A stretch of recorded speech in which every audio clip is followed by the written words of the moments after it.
Exodus, chapter 1. Now these are the names of the children of Israel which came into Egypt. Every man and his household came with Jacob. Reuben, Simeon, Levi, and Judah, Issachar, Zebulun, and Benjamin, Dan and Naphtali, Gad and Asher. And all the souls that came out of the loins of Jacob were 70 souls, for Joseph was in Egypt already. And Joseph died, and all his brethren, and all that generation. And the children of Israel were fruitful and increased abundantly, and multiplied, and waxed exceedingly mighty, and the land was filled with them. Now there arose up a new king over Egypt, which knew not Joseph, and he said unto his people, Behold, the people of the children of Israel are more and mightier than we. Come on, let us deal wisely with them, lest they multiply. And it come to pass, that when there falleth out any war, they join also unto our enemies, and fight against us, and so get them up out of the land. Therefore they did set over them taskmasters to afflict them with their burdens. And they built for Pharaoh treasure cities, Pithom and Ramesses. But the more they afflicted them, the more they multiplied and grew, and they were grieved because of the children of Israel. And the Egyptians made the children of Israel to serve with rigor, and they made their lives bitter with hard bondage, in mortar and in brick, and in all manner of service in the field.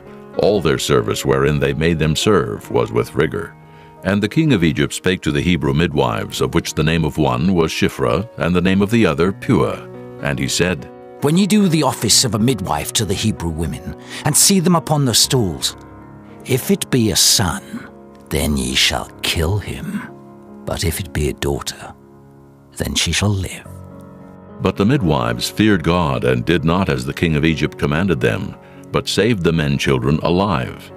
And the king of Egypt called for the midwives, and said unto them, Why have ye done this thing, and have saved the men children alive? And the midwives said unto Pharaoh, Because the Hebrew women are not as the Egyptian women, for they are lively, and are delivered ere the midwives come in unto them. Therefore God dealt well with the midwives, and the people multiplied and waxed very mighty. And it came to pass, because the midwives feared God, that he made them houses. And Pharaoh charged all his people, saying, Every son that is born ye shall cast into the river, and every daughter ye shall save alive. Chapter 2. And there went a man of the house of Levi, and took to wife a daughter of Levi.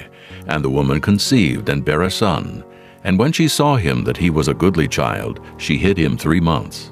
And when she could no longer hide him, she took for him an ark of bulrushes, and daubed it with slime and with pitch, and put the child therein. And she laid it in the flags by the river's brink. And his sister stood afar off to wit what would be done to him. And the daughter of Pharaoh came down to wash herself at the river, and her maidens walked along by the river's side.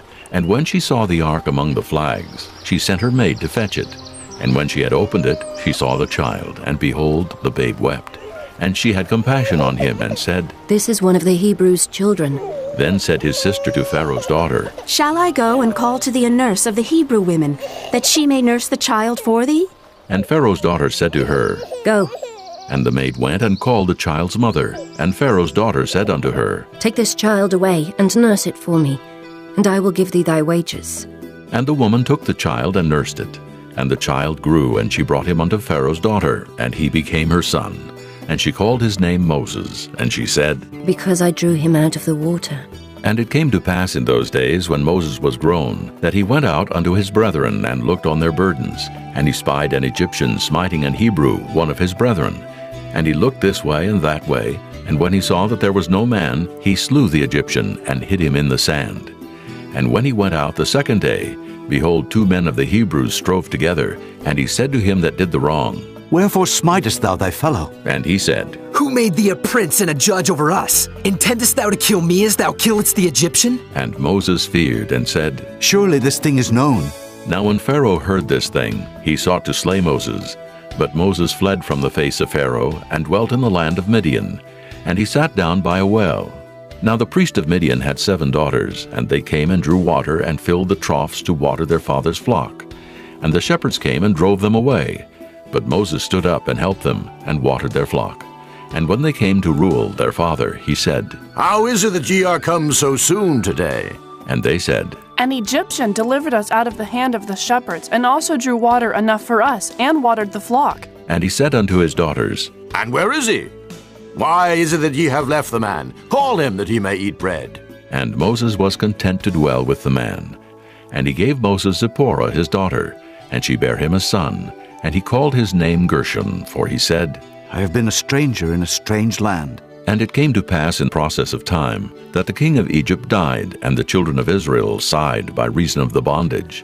And they cried, and their cry came up unto God by reason of the bondage. And God heard their groaning. And God remembered his covenant with Abraham, with Isaac, and with Jacob. And God looked upon the children of Israel, and God had respect unto them. Chapter 3. Now Moses kept the flock of Jethro his father-in-law, the priest of Midian.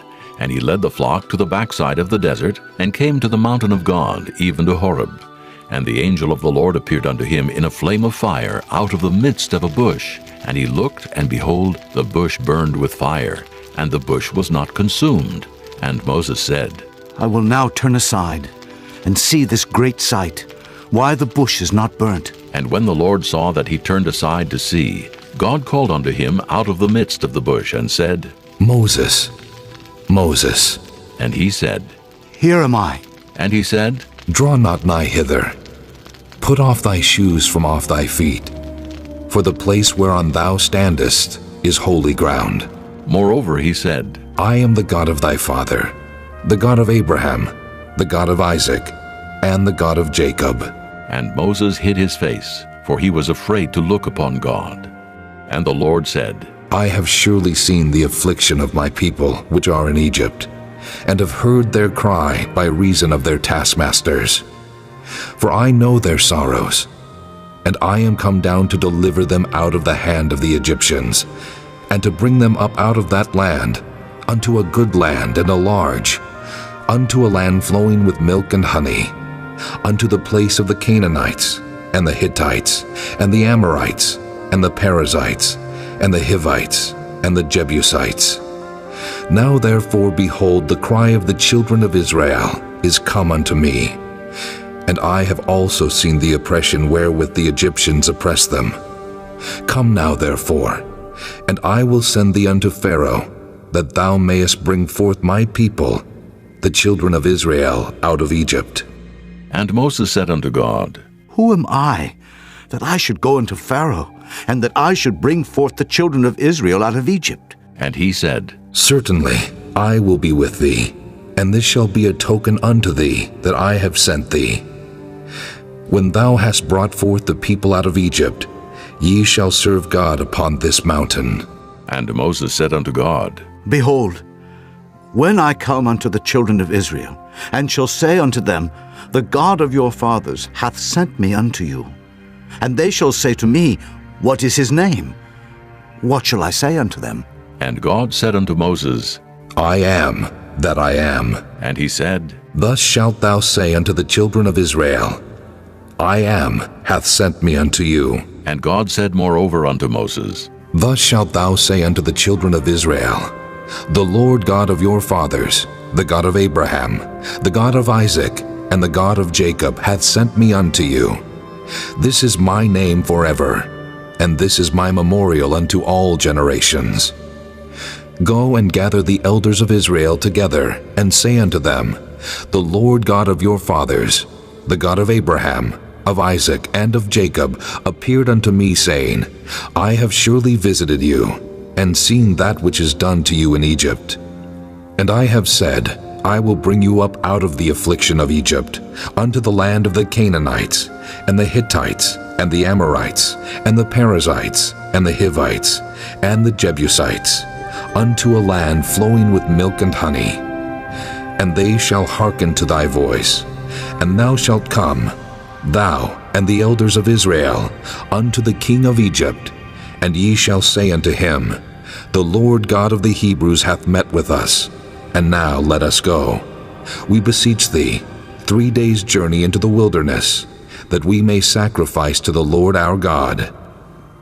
And I am sure that the king of Egypt will not let you go, no, not by a mighty hand. And I will stretch out my hand and smite Egypt with all my wonders which I will do in the midst thereof. And after that he will let you go. And I will give this people favor in the sight of the Egyptians. And it shall come to pass, that when ye go, ye shall not go empty. But every woman shall borrow of her neighbor, and of her that sojourneth in her house, jewels of silver, and jewels of gold, and raiment. And ye shall put them upon your sons and upon your daughters, and ye shall spoil the Egyptians. Chapter 4. And Moses answered and said, But behold, they will not believe me, nor hearken unto my voice. For they will say, The Lord hath not appeared unto thee. And the Lord said unto him, What is that in thine hand? And he said, A rod. And he said, Cast it on the ground. And he cast it on the ground, and it became a serpent, and Moses fled from before it.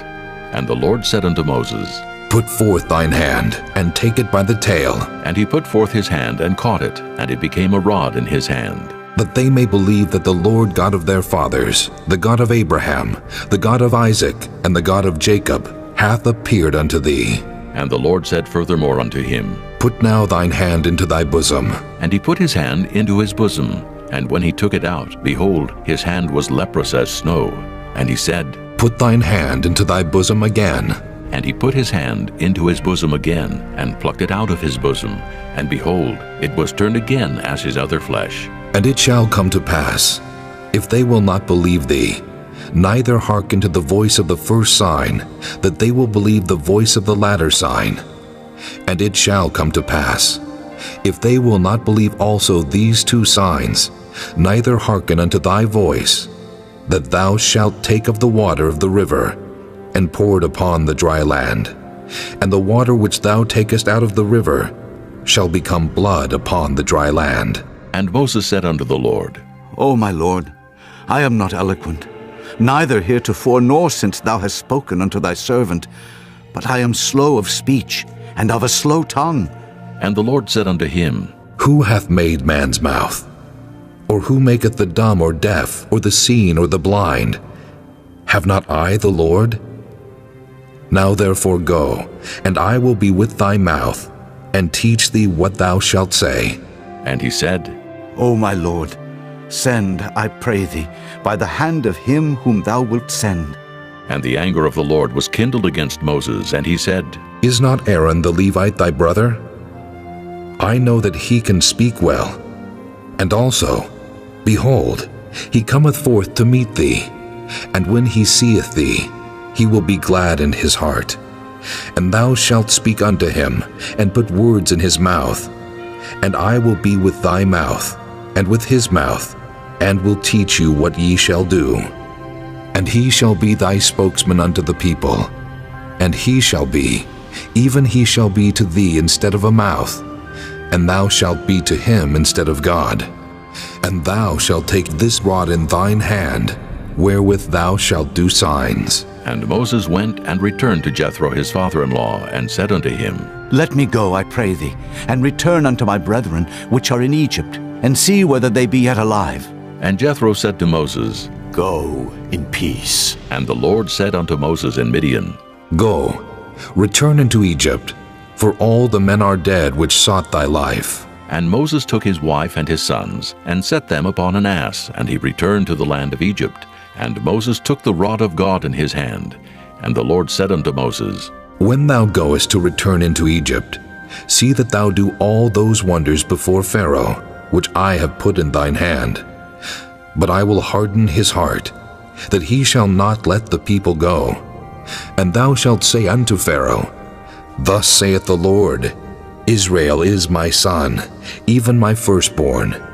And I say unto thee, Let my son go, that he may serve me. And if thou refuse to let him go, behold, I will slay thy son, even thy firstborn. And it came to pass by the way in the inn, that the Lord met him, and sought to kill him.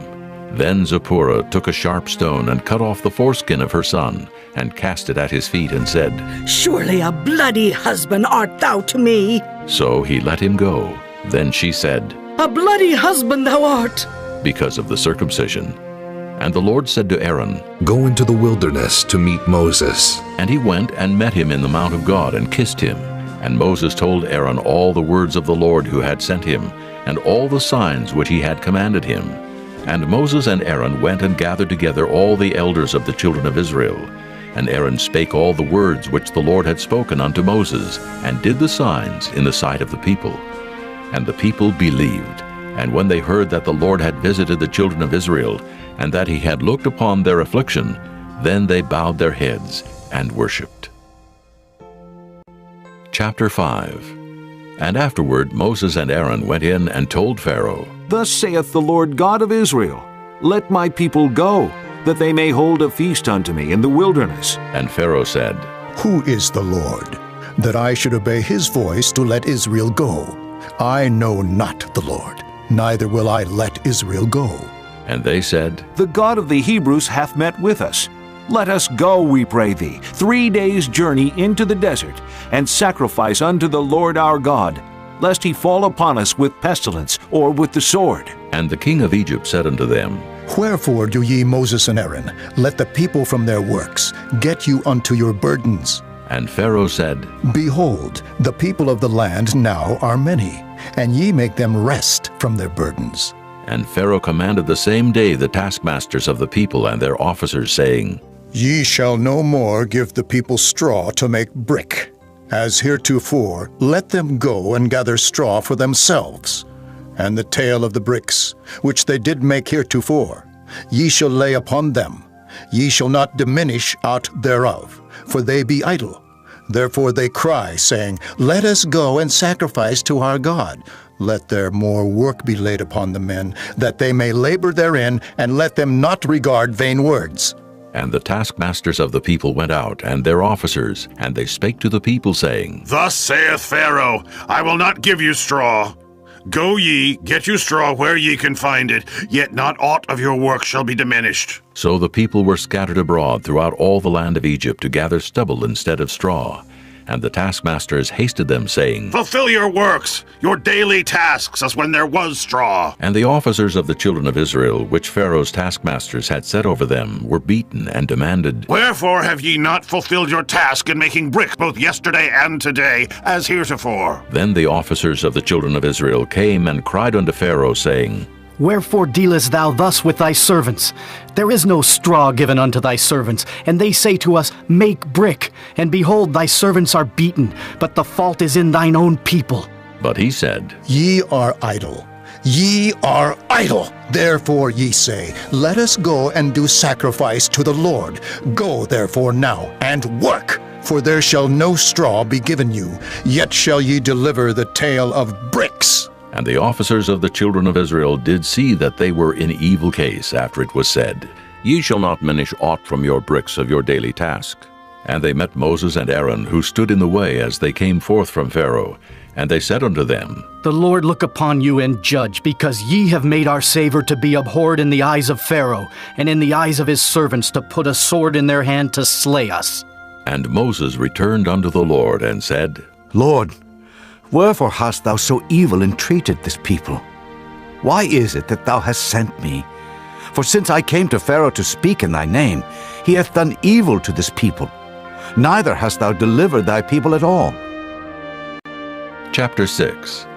Then the Lord said unto Moses, Now shalt thou see what I will do to Pharaoh. For with a strong hand shall he let them go, and with a strong hand shall he drive them out of his land. And God spake unto Moses and said unto him, I am the Lord, and I appeared unto Abraham, unto Isaac, and unto Jacob by the name of God Almighty. But by my name Jehovah was I not known to them. And I have also established my covenant with them, to give them the land of Canaan, the land of their pilgrimage, wherein they were strangers.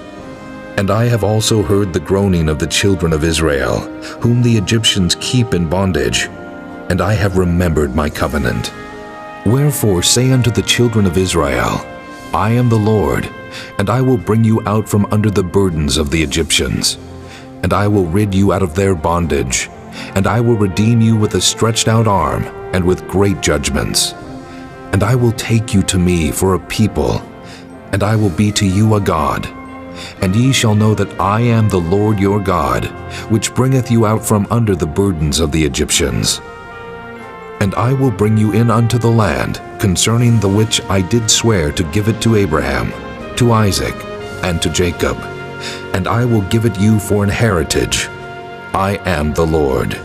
And Moses spake so unto the children of Israel, but they hearkened not unto Moses for anguish of spirit and for cruel bondage. And the Lord spake unto Moses, saying, Go in, speak unto Pharaoh king of Egypt, that he let the children of Israel go out of his land. And Moses spake before the Lord, saying, Behold, the children of Israel have not hearkened unto me. How then shall Pharaoh hear me, who am of uncircumcised lips? And the Lord spake unto Moses and unto Aaron, and gave them a charge unto the children of Israel, and unto Pharaoh king of Egypt, to bring the children of Israel out of the land of Egypt.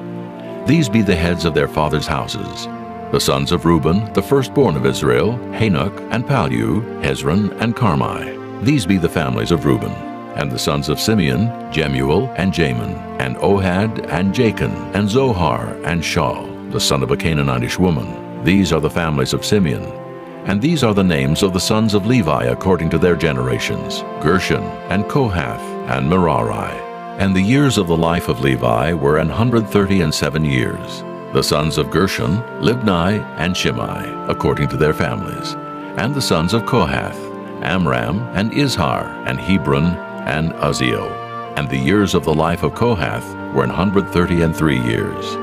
And the sons of Merari, Mahali, and Mushai. These are the families of Levi, according to their generations.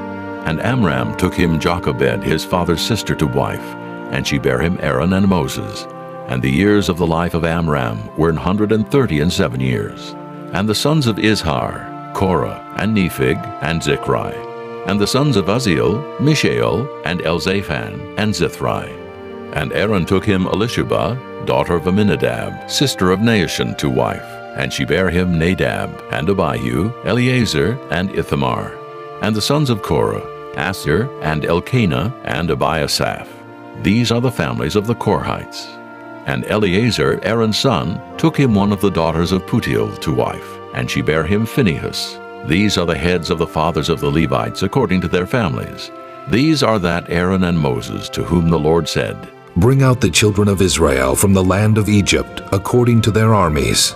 These are they which spake to Pharaoh king of Egypt to bring out the children of Israel from Egypt. These are that Moses and Aaron. And it came to pass on the day when the Lord spake unto Moses in the land of Egypt, that the Lord spake unto Moses, saying, I am the Lord. Speak thou unto Pharaoh king of Egypt all that I say unto thee. And Moses said before the Lord, Behold, I am of uncircumcised lips, and how shall Pharaoh hearken unto me? Chapter 7. And the Lord said unto Moses, See, I have made thee a god to Pharaoh, and Aaron thy brother shall be thy prophet. Thou shalt speak all that I command thee, and Aaron thy brother shall speak unto Pharaoh, that he send the children of Israel out of his land. And I will harden Pharaoh's heart, and multiply my signs and my wonders in the land of Egypt. But Pharaoh shall not hearken unto you, that I may lay my hand upon Egypt, and bring forth mine armies, and my people, the children of Israel, out of the land of Egypt by great judgments. And the Egyptians shall know that I am the Lord, when I stretch forth mine hand upon Egypt, and bring out the children of Israel from among them. And Moses and Aaron did as the Lord commanded them, so did they. And Moses was 80 years old, and Aaron 83 years old, when they spake unto Pharaoh. And the Lord spake unto Moses and unto Aaron, saying, When Pharaoh shall speak unto you, saying, Show a miracle for you, then thou shalt say unto Aaron, Take thy rod, and cast it before Pharaoh, and it shall become a serpent. And Moses and Aaron went in unto Pharaoh, and they did so as the Lord had commanded. And Aaron cast down his rod before Pharaoh, and before his servants, and it became a serpent. Then Pharaoh also called the wise men and the sorcerers. Now the magicians of Egypt, they also did in like manner with their enchantments. For they cast down every man his rod, and they became serpents. But Aaron's rod swallowed up their rods. And he hardened Pharaoh's heart, that he hearkened not unto them, as the Lord had said. And the Lord said unto Moses, Pharaoh's heart is hardened. he refuseth to let the people go. Get thee unto Pharaoh in the morning. Lo, he goeth out unto the water. And thou shalt stand by the river's brink against Hekam. And the rod which was turned to a serpent shalt thou take in thine hand. And thou shalt say unto him, The Lord God of the Hebrews hath sent me unto thee, saying, Let my people go, that they may serve me in the wilderness. And behold, hitherto thou wouldest not hear. Thus saith the Lord, In this thou shalt know that I am the Lord. Behold, I will smite with the rod that is in mine hand upon the waters which are in the river, and they shall be turned to blood. And the fish that is in the river shall die, and the river shall stink, and the Egyptians shall loathe to drink of the water of the river. And the Lord spake unto Moses, Say unto Aaron, Take thy rod, and stretch out thine hand upon the waters of Egypt, upon their streams, upon their rivers, and upon their ponds, and upon all their pools of water, that they may become blood. And that there may be blood throughout all the land of Egypt, both in vessels of wood and in vessels of stone. And Moses and Aaron did so as the Lord commanded. And he lifted up the rod, and smote the waters that were in the river in the sight of Pharaoh, and in the sight of his servants. And all the waters that were in the river were turned to blood. And the fish that was in the river died. And the river stank, and the Egyptians could not drink of the water of the river. And there was blood throughout all the land of Egypt. And the magicians of Egypt did so with their enchantments. And Pharaoh's heart was hardened, neither did he hearken unto them as the Lord had said. And Pharaoh turned and went into his house, neither did he set his heart to this also. And all the Egyptians digged round about the river for water to drink, for they could not drink of the water of the river. And 7 days were fulfilled after that the Lord had smitten the river. Chapter 8. And the Lord spake unto Moses, Go unto Pharaoh, and say unto him, Thus saith the Lord, Let my people go, that they may serve me. And if thou refuse to let them go, behold, I will smite all thy borders with frogs, and the river shall bring forth frogs abundantly, which shall go up and come into thine house, and into thy bedchamber, and upon thy bed, and into the house of thy servants, and upon thy people, and into thine ovens, and into thy kneading troughs. And the frogs shall come up both on thee, and upon thy people, and upon all thy servants.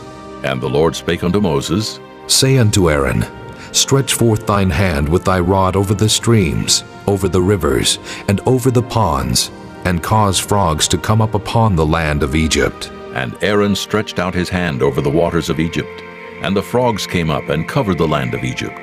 And the magicians did so with their enchantments, and brought up frogs upon the land of Egypt. Then Pharaoh called for Moses and Aaron, and said, Entreat the Lord, that he may take away the frogs from me and from my people. And I will let the people go, that they may do sacrifice unto the Lord. And Moses said unto Pharaoh, Glory over me. When shall I entreat for thee, and for thy servants, and for thy people, to destroy the frogs from thee and thy houses, that they may remain in the river only? And he said, Tomorrow. And he said, Be it according to thy word, that thou mayest know that there is none like unto the Lord our God. And the frogs shall depart from thee, and from thy houses, and from thy servants, and from thy people. They shall remain in the river only. And Moses and Aaron went out from Pharaoh, and Moses cried unto the Lord because of the frogs which he had brought against Pharaoh. And the Lord did according to the word of Moses, and the frogs died out of the houses, out of the villages, and out of the fields. And they gathered them together upon heaps, and the land stank. But when Pharaoh saw that there was respite, he hardened his heart, and hearkened not unto them as the Lord had said. And the Lord said unto Moses, Say unto Aaron, Stretch out thy rod, and smite the dust of the land, that it may become lice throughout all the land of Egypt. And they did so. For Aaron stretched out his hand with his rod, and smote the dust of the earth, and it became lice in man and in beast. All the dust of the land became lice throughout all the land of Egypt. And the magicians did so with their enchantments to bring forth lice, but they could not. So there were lice upon man and upon beast. Then the magicians said unto Pharaoh, This is the finger of God. And Pharaoh's heart was hardened, and he hearkened not unto them as the Lord had said. And the Lord said unto Moses, Rise up early in the morning, and stand before Pharaoh. Lo, he cometh forth to the water, and say unto him, Thus saith the Lord, Let my people go, that they may serve me. Else, if thou wilt not let my people go, behold, I will send swarms of flies upon thee, and upon thy servants, and upon thy people, and into thy houses, and the houses of the Egyptians shall be full of swarms of flies, and also the ground whereon they are. And I will sever in that day the land of Goshen, in which my people dwell, that no swarms of flies shall be there, to the end thou mayest know that I am the Lord in the midst of the earth. And I will put a division between my people and thy people. Tomorrow shall this sign be. And the Lord did so. And there came a grievous swarm of flies into the house of Pharaoh, and into his servants' houses, and into all the land of Egypt. The land was corrupted by reason of the swarm of flies. And Pharaoh called for Moses and for Aaron, and said, Go ye, sacrifice to your God in the land. And Moses said, It is not meet so to do. For we shall sacrifice the abomination of the Egyptians to the Lord our God. Lo, shall we sacrifice the abomination of the Egyptians before their eyes? And will they not stone us? We will go 3 days' journey into the wilderness, and sacrifice to the Lord our God, as he shall command us. And Pharaoh said, I will let you go, that ye may sacrifice to the Lord your God in the wilderness. Only ye shall not go very far away. Entreat for me. And Moses said, Behold, I go out from thee, and I will entreat the Lord that the swarms of flies may depart from Pharaoh, from his servants, and from his people, tomorrow. But let not Pharaoh deal deceitfully any more in not letting the people go to sacrifice to the Lord. And Moses went out from Pharaoh and entreated the Lord. And the Lord did according to the word of Moses, and he removed the swarms of flies from Pharaoh, from his servants, and from his people. There remained not one. And Pharaoh hardened his heart at this time also, neither would he let the people go. Chapter 9. Then the Lord said unto Moses, Go in unto Pharaoh, and tell him, Thus saith the Lord God of the Hebrews, Let my people go, that they may serve me. For if thou refuse to let them go, and wilt hold them still, behold, the hand of the Lord is upon thy cattle, which is in the field, upon the horses, upon the asses, upon the camels, upon the oxen, and upon the sheep. There shall be a very grievous murrain. And the Lord shall sever between the cattle of Israel and the cattle of Egypt, and there shall nothing die of all that is the children's of Israel. And the Lord appointed a set time, saying, Tomorrow the Lord shall do this thing in the land. And the Lord did that thing on the morrow, and all the cattle of Egypt died, but of the cattle of the children of Israel died not one. And Pharaoh sent, and behold, there was not one of the cattle of the Israelites dead. And the heart of Pharaoh was hardened, and he did not let the people go. And the Lord said unto Moses and unto Aaron, Take to you handfuls of ashes of the furnace, and let Moses sprinkle it toward the heaven in the sight of Pharaoh. And it shall become small dust in all the land of Egypt, and shall be a boil breaking forth with blains upon man, and upon beast throughout all the land of Egypt. And they took ashes of the furnace, and stood before Pharaoh, and Moses sprinkled it up toward heaven, and it became a boil breaking forth with blains upon man and upon beast. And the magicians could not stand before Moses because of the boils, for the boil was upon the magicians and upon all the Egyptians. And the Lord hardened the heart of Pharaoh, and he hearkened not unto them, as the Lord had spoken unto Moses. And the Lord said unto Moses, Rise up early in the morning, and stand before Pharaoh, and say unto him, Thus saith the Lord God of the Hebrews, Let my people go, that they may serve me. For I will at this time send all my plagues upon thine heart, and upon thy servants, and upon thy people, that thou mayest know that there is none like me in all the earth. For now I will stretch out my hand, that I may smite thee and thy people with pestilence, and thou shalt be cut off from the earth. And in very deed for this cause have I raised thee up, for to show in thee my power, and that my name may be declared throughout all the earth. As yet exaltest thou thyself against my people, that thou wilt not let them go? Behold, tomorrow about this time, I will cause it to rain a very grievous hail, such as hath not been in Egypt since the foundation thereof even until now. Send therefore now, and gather thy cattle, and all that thou hast in the field, for upon every man and beast which shall be found in the field, and shall not be brought home, the hail shall come down upon them, and they shall die. He that feared the word of the Lord among the servants of Pharaoh made his servants and his cattle flee into the houses, and he that regarded not the word of the Lord left his servants and his cattle in the field. And the Lord said unto Moses, Stretch forth thine hand toward heaven, that there may be hail in all the land of Egypt, upon man, and upon beast, and upon every herb of the field throughout the land of Egypt. And Moses stretched forth his rod toward heaven, and the Lord sent thunder and hail, and the fire ran along upon the ground, and the Lord rained hail upon the land of Egypt. So there was hail and fire mingled with the hail, very grievous, such as there was none like it in all the land of Egypt since it became a nation. And the hail smote throughout all the land of Egypt, all that was in the field, both man and beast. And the hail smote every herb of the field, and brake every tree of the field. Only in the land of Goshen, where the children of Israel were, was there no hail. And Pharaoh sent and called for Moses and Aaron, and said unto them, I have sinned this time. The Lord is righteous, and I and my people are wicked. Entreat the Lord, for it is enough, that there be no more mighty thunderings and hail, and I will let you go, and ye shall stay no longer. And Moses said unto him, As soon as I am gone out of the city, I will spread abroad my hands unto the Lord, and the thunder shall cease, neither shall there be any more hail, that thou mayest know how that the earth is the Lord's. But as for thee and thy servants, I know that ye will not yet fear the Lord God. And the flax and the barley was smitten, for the barley was in the ear, and the flax was bold.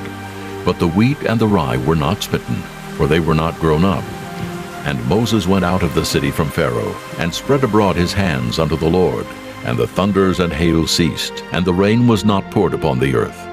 And when Pharaoh saw that the rain and the hail and the thunders were ceased, he sinned yet more, and hardened his heart, he and his servants. And the heart of Pharaoh was hardened, neither would he let the children of Israel go, as the Lord had spoken by Moses. Chapter 10. And the Lord said unto Moses, Go in unto Pharaoh, for I have hardened his heart and the heart of his servants, that I might show these my signs before him, and that thou mayest tell in the ears of thy son, and of thy son's son, what things I have wrought in Egypt, and my signs which I have done among them, that ye may know how that I am the Lord. And Moses and Aaron came in unto Pharaoh, and said unto him, Thus saith the Lord God of the Hebrews, How long wilt thou refuse to humble thyself before me? Let my people go, that they may serve me. Else, if thou refuse to let my people go, behold, tomorrow will I bring the locusts into thy coast, and they shall cover the face of the earth, that one cannot be able to see the earth. And they shall eat the residue of that which is escaped, which remaineth unto you from the hail, and shall eat every tree which groweth for you out of the field. And they shall fill thy houses, and the houses of all thy servants, and the houses of all the Egyptians, which neither thy fathers nor thy fathers' fathers have seen, since the day that they were upon the earth unto this day. And he turned himself, and went out from Pharaoh. And Pharaoh's servants said unto him, How long shall this man be a snare unto us? Let the men go, that they may serve the Lord their God. Knowest thou not yet that Egypt is destroyed? And Moses and Aaron were brought again unto Pharaoh, and he said unto them, Go, serve the Lord your God. But who are they that shall go? And Moses said, We will go with our young and with our old, with our sons and with our daughters, with our flocks and with our herds will we go. For we must hold a feast unto the Lord. And he said unto them, Let the Lord be so with you, as I will let you go, and your little ones. Look to it, for evil is before you. Not so. Go now, ye that are men, and serve the Lord, for that ye did desire. And they were driven out from Pharaoh's presence. And the Lord said unto Moses, Stretch out thine hand over the land of Egypt for the locusts, that they may come up upon the land of Egypt, and eat every herb of the land, even all that the hail hath left. And Moses stretched forth his rod over the land of Egypt. And the Lord brought an east wind upon the land all that day and all that night. And when it was morning, the east wind brought the locusts. And the locusts went up over all the land of Egypt, and rested in all the coasts of Egypt. Very grievous were they. Before them there were no such locusts as they, neither after them shall be such. For they covered the face of the whole earth, so that the land was darkened. And they did eat every herb of the land, and all the fruit of the trees which the hail had left. And there remained not any green thing in the trees, or in the herbs of the field through all the land of Egypt. Then Pharaoh called for Moses and Aaron in haste, and he said, I have sinned against the Lord your God and against you. Now therefore forgive, I pray thee, my sin only this once, and entreat the Lord your God that he may take away from me this death only. And he went out from Pharaoh and entreated the Lord. And the Lord turned a mighty strong west wind, which took away the locusts and cast them into the Red Sea. There remained not one locust in all the coasts of Egypt. But the Lord hardened Pharaoh's heart, so that he would not let the children of Israel go. And the Lord said unto Moses, Stretch out thine hand toward heaven, that there may be darkness over the land of Egypt, even darkness which may be felt. And Moses stretched forth his hand toward heaven, and there was a thick darkness in all the land of Egypt 3 days. They saw not one another, neither rose any from his place for 3 days, but all the children of Israel had light in their dwellings. And Pharaoh called unto Moses and said, Go ye, serve the Lord.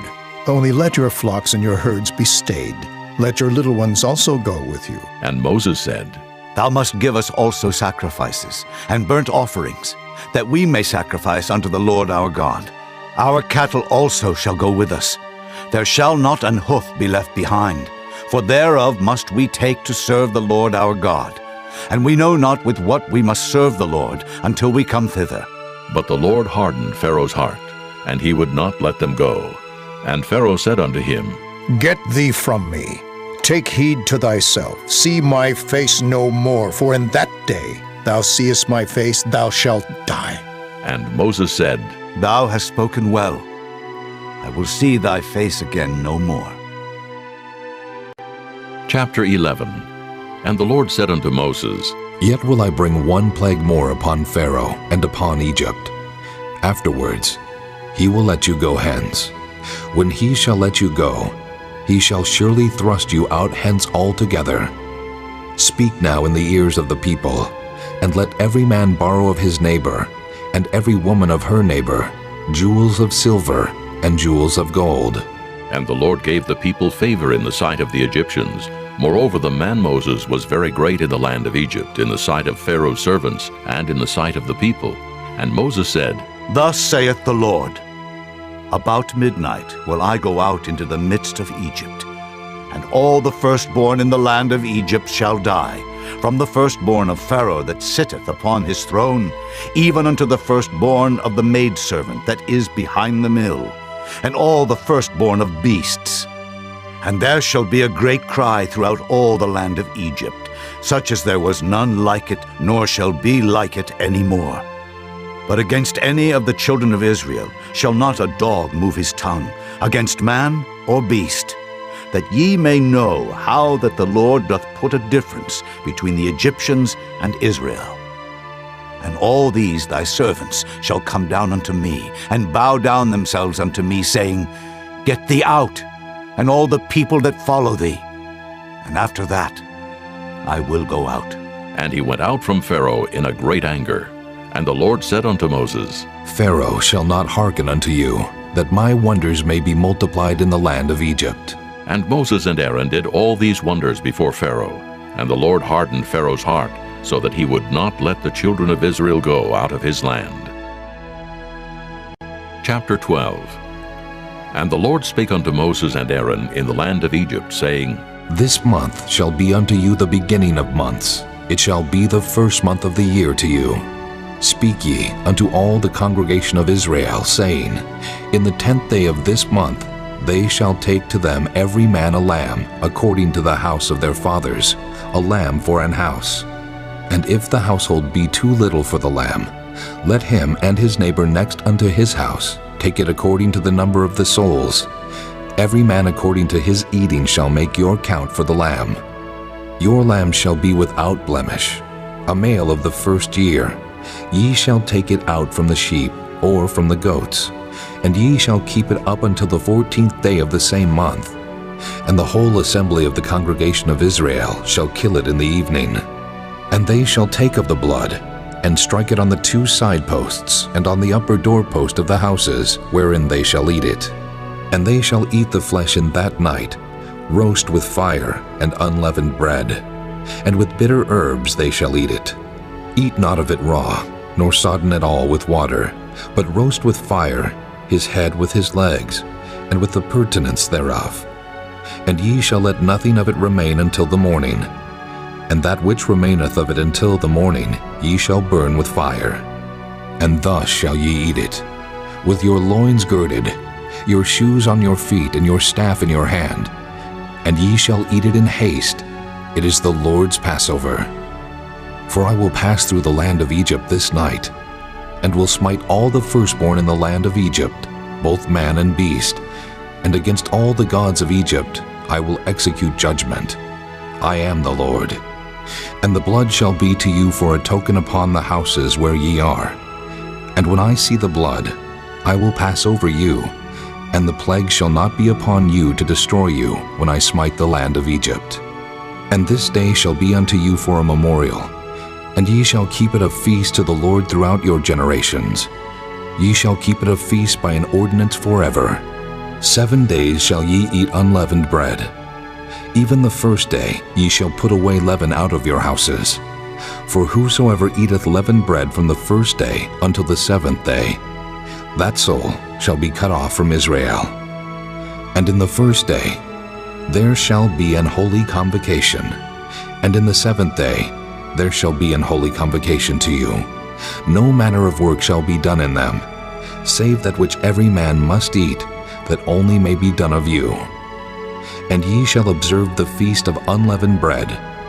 For in this selfsame day have I brought your armies out of the land of Egypt. Therefore shall ye observe this day in your generations by an ordinance forever. In the first month, on the 14th day of the month at even, ye shall eat unleavened bread until the 21st day of the month at even. 7 days shall there be no leaven found in your houses. For whosoever eateth that which is leavened, even that soul shall be cut off from the congregation of Israel, whether he be a stranger or born in the land. Ye shall eat nothing leavened. In all your habitations shall ye eat unleavened bread. Then Moses called for all the elders of Israel and said unto them, Draw out and take you a lamb according to your families, and kill the Passover. And ye shall take a bunch of hyssop, and dip it in the blood that is in the basin, and strike the lintel and the 2 side posts with the blood that is in the basin. And none of you shall go out at the door of his house until the morning. For the Lord will pass through to smite the Egyptians. And when he seeth the blood upon the lintel and on the 2 side posts, the Lord will pass over the door, and will not suffer the destroyer to come in unto your houses to smite you. And ye shall observe this thing for an ordinance to thee and to thy sons forever. And it shall come to pass, when ye be come to the land which the Lord will give you, according as he hath promised, that ye shall keep this service. And it shall come to pass, when your children shall say unto you, What mean ye by this service? That ye shall say, It is the sacrifice of the Lord's Passover, who passed over the houses of the children of Israel in Egypt when he smote the Egyptians, and delivered our houses. And the people bowed the head and worshipped. And the children of Israel went away, and did as the Lord had commanded Moses and Aaron, so did they. And it came to pass that at midnight the Lord smote all the firstborn in the land of Egypt, from the firstborn of Pharaoh that sat on his throne, unto the firstborn of the captive that was in the dungeon, and all the firstborn of cattle. And Pharaoh rose up in the night, he and all his servants, and all the Egyptians, and there was a great cry in Egypt, for there was not a house where there was not one dead. And he called for Moses and Aaron by night and said, Rise up and get you forth from among my people, both ye and the children of Israel, and go, serve the Lord as ye have said. Also take your flocks and your herds, as ye have said, and be gone, and bless me also. And the Egyptians were urgent upon the people that they might send them out of the land in haste, for they said, We be all dead men. And the people took their dough before it was leavened, their kneading troughs being bound up in their clothes upon their shoulders. And the children of Israel did according to the word of Moses, and they borrowed of the Egyptians jewels of silver and jewels of gold and raiment. And the Lord gave the people favor in the sight of the Egyptians, so that they lent unto them such things as they required, and they spoiled the Egyptians. And the children of Israel journeyed from Ramesses to Succoth, about 600,000 on foot that were men, beside children. And a mixed multitude went up also with them, and flocks and herds, even very much cattle. And they baked unleavened cakes of the dough which they brought forth out of Egypt, for it was not leavened, because they were thrust out of Egypt, and could not tarry, neither had they prepared for themselves any victual. Now the sojourning of the children of Israel who dwelt in Egypt was 430 years. And it came to pass at the end of the 430 years, even the selfsame day it came to pass, that all the hosts of the Lord went out from the land of Egypt. It is a night to be much observed unto the Lord for bringing them out of the land of Egypt. This is that night of the Lord to be observed of all the children of Israel in their generations. And the Lord said unto Moses and Aaron, This is the ordinance of the Passover. There shall no stranger eat thereof. But every man's servant that is bought for money, when thou hast circumcised him, then shall he eat thereof. A foreigner and an hired servant shall not eat thereof. In one house shall it be eaten. Thou shalt not carry forth aught of the flesh abroad out of the house, neither shall ye break a bone thereof. All the congregation of Israel shall keep it. And when a stranger shall sojourn with thee, and will keep the Passover to the Lord, let all his males be circumcised, and then let him come near and keep it. And he shall be as one that is born in the land. For no uncircumcised person shall eat thereof. One law shall be to him that is homeborn, and unto the stranger that sojourneth among you. Thus did all the children of Israel, as the Lord commanded Moses and Aaron, so did they. And it came to pass the selfsame day that the Lord did bring the children of Israel out of the land of Egypt by their armies. Chapter 13. And the Lord spake unto Moses, saying, Sanctify unto me all the firstborn. Whatsoever openeth the womb among the children of Israel, both of man and of beast, it is mine. And Moses said unto the people, Remember this day, in which ye came out from Egypt, out of the house of bondage. For by strength of hand the Lord brought you out from this place. There shall no leavened bread be eaten. This day came ye out in the month Abib. And it shall be, when the Lord shall bring thee into the land of the Canaanites, and the Hittites, and the Amorites, and the Hivites, and the Jebusites, which he sware unto thy fathers to give thee, a land flowing with milk and honey, that thou shalt keep this service in this month. 7 days thou shalt eat unleavened bread, and in the 7th day shall be a feast to the Lord. Unleavened bread shall be eaten 7 days, and there shall no leavened bread be seen with thee. Neither shall there be leaven seen with thee in all thy quarters. And thou shalt show thy son in that day, saying, This is done because of that which the Lord did unto me when I came forth out of Egypt. And it shall be for a sign unto thee upon thine hand, and for a memorial between thine eyes, that the Lord's law may be in thy mouth. For with a strong hand hath the Lord brought thee out of Egypt. Thou shalt therefore keep this ordinance in his season from year to year. And it shall be, when the Lord shall bring thee into the land of the Canaanites, as he sware unto thee and to thy fathers, and shall give it thee, that thou shalt set apart unto the Lord all that openeth the matrix, and every firstling that cometh of a beast which thou hast, the males shall be the Lord's. And every firstling of an ass thou shalt redeem with a lamb. And if thou wilt not redeem it, then thou shalt break his neck. And all the firstborn of man among thy children shalt thou redeem. And it shall be when thy son asketh thee in time to come, saying, What is this? That thou shalt say unto him, By strength of hand the Lord brought us out from Egypt, from the house of bondage. And it came to pass, when Pharaoh would hardly let us go, that the Lord slew all the firstborn in the land of Egypt, both the firstborn of man and the firstborn of beast. Therefore I sacrifice to the Lord all that openeth the matrix, being males, but all the firstborn of my children I redeem. And it shall be for a token upon thine hand, and for frontlets between thine eyes, for by strength of hand the Lord brought us forth out of Egypt. And it came to pass, when Pharaoh had let the people go, that God led them not through the way of the land of the Philistines, although that was near. For God said, Lest peradventure the people repent when they see war, and they return to Egypt. But God led the people about through the way of the wilderness of the Red Sea. And the children of Israel went up harnessed out of the land of Egypt. And Moses took the bones of Joseph with him, for he had straitly sworn the children of Israel, saying, God will surely visit you, and ye shall carry up my bones away hence with you. And they took their journey from Succoth, and encamped in Etham in the edge of the wilderness. And the Lord went before them by day in a pillar of cloud to lead them the way, and by night in a pillar of fire to give them light, to go by day and night.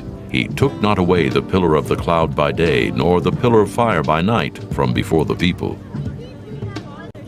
Chapter 14. And the Lord spake unto Moses, saying, Speak unto the children of Israel, that they turn and encamp before Pi-hahiroth, between Migdol and the sea, over against Baal-zephon. Before it shall ye encamp by the sea. For Pharaoh will say of the children of Israel, They are entangled in the land, the wilderness hath shut them in. And I will harden Pharaoh's heart, that he shall follow after them. And I will be honored upon Pharaoh, and upon all his host, that the Egyptians may know that I am the Lord. And they did so.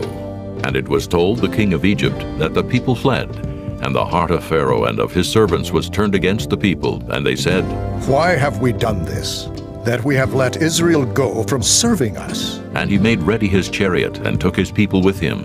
And he took 600 chosen chariots, and all the chariots of Egypt, and captains over every one of them. And the Lord hardened the heart of Pharaoh, king of Egypt, and he pursued after the children of Israel. And the children of Israel went out with an high hand. But the Egyptians pursued after them, all the horses and chariots of Pharaoh, and his horsemen, and his army, and overtook them encamping by the sea beside Pi-hahiroth, before Baal-zephon. And when Pharaoh drew nigh, the children of Israel lifted up their eyes, and behold, the Egyptians marched after them, and they were sore afraid.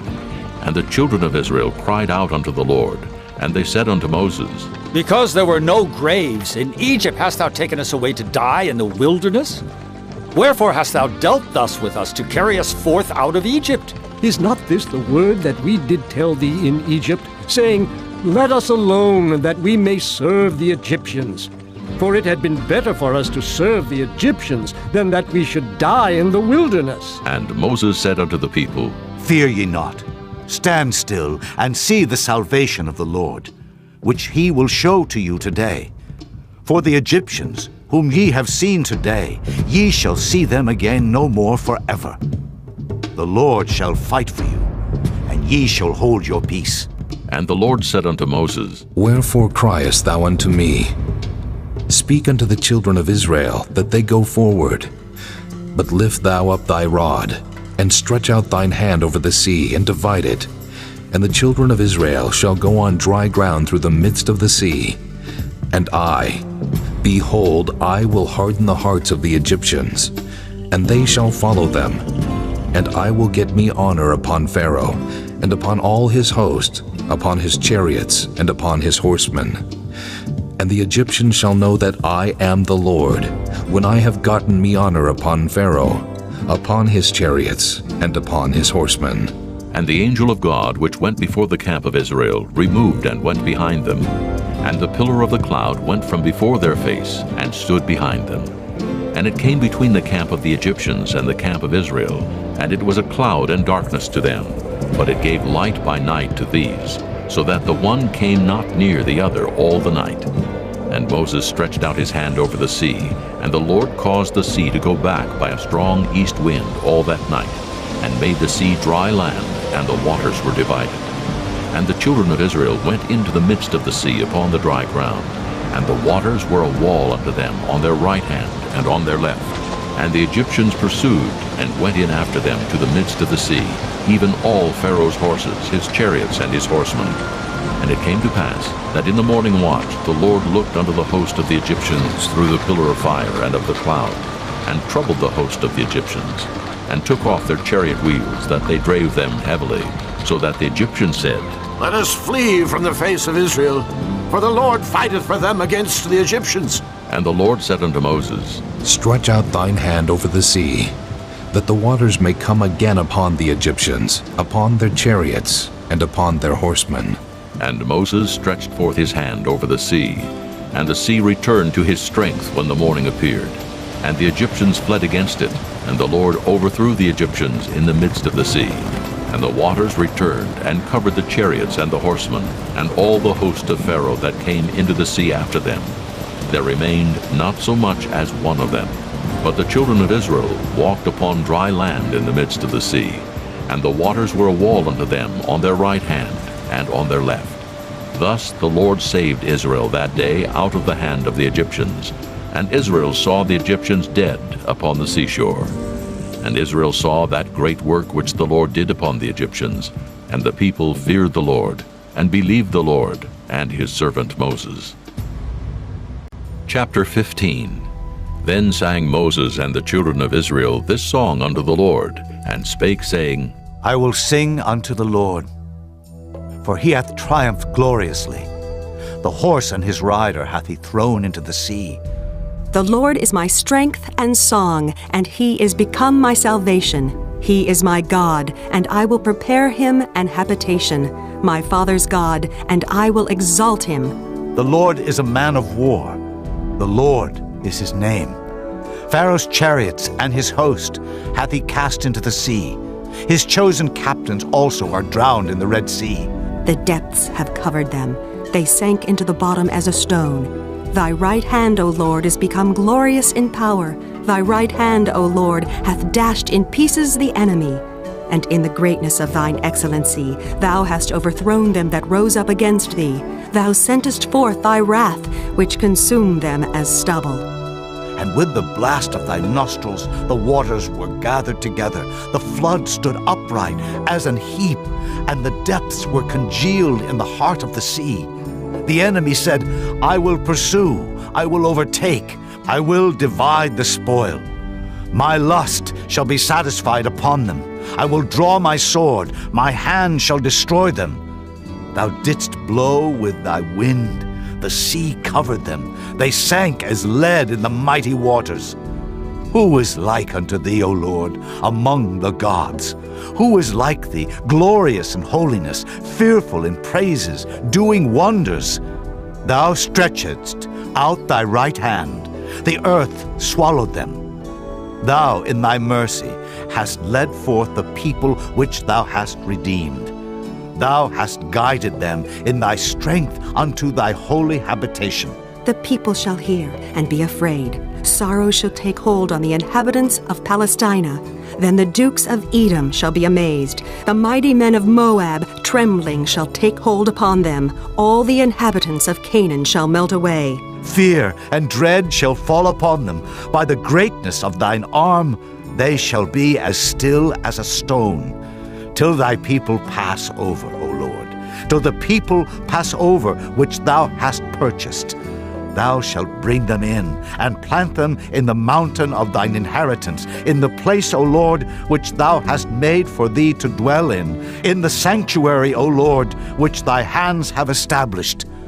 The Lord shall reign forever and ever. For the horse of Pharaoh went in with his chariots and with his horsemen into the sea. And the Lord brought again the waters of the sea upon them. But the children of Israel went on dry land in the midst of the sea. And Miriam the prophetess, the sister of Aaron, took a timbrel in her hand, and all the women went out after her with timbrels and with dances. And Miriam answered them, Sing ye to the Lord, for he hath triumphed gloriously. The horse and his rider hath he thrown into the sea. So Moses brought Israel from the Red Sea, and they went out into the wilderness of Shur. And they went 3 days in the wilderness and found no water. And when they came to Marah, they could not drink of the waters of Marah, for they were bitter.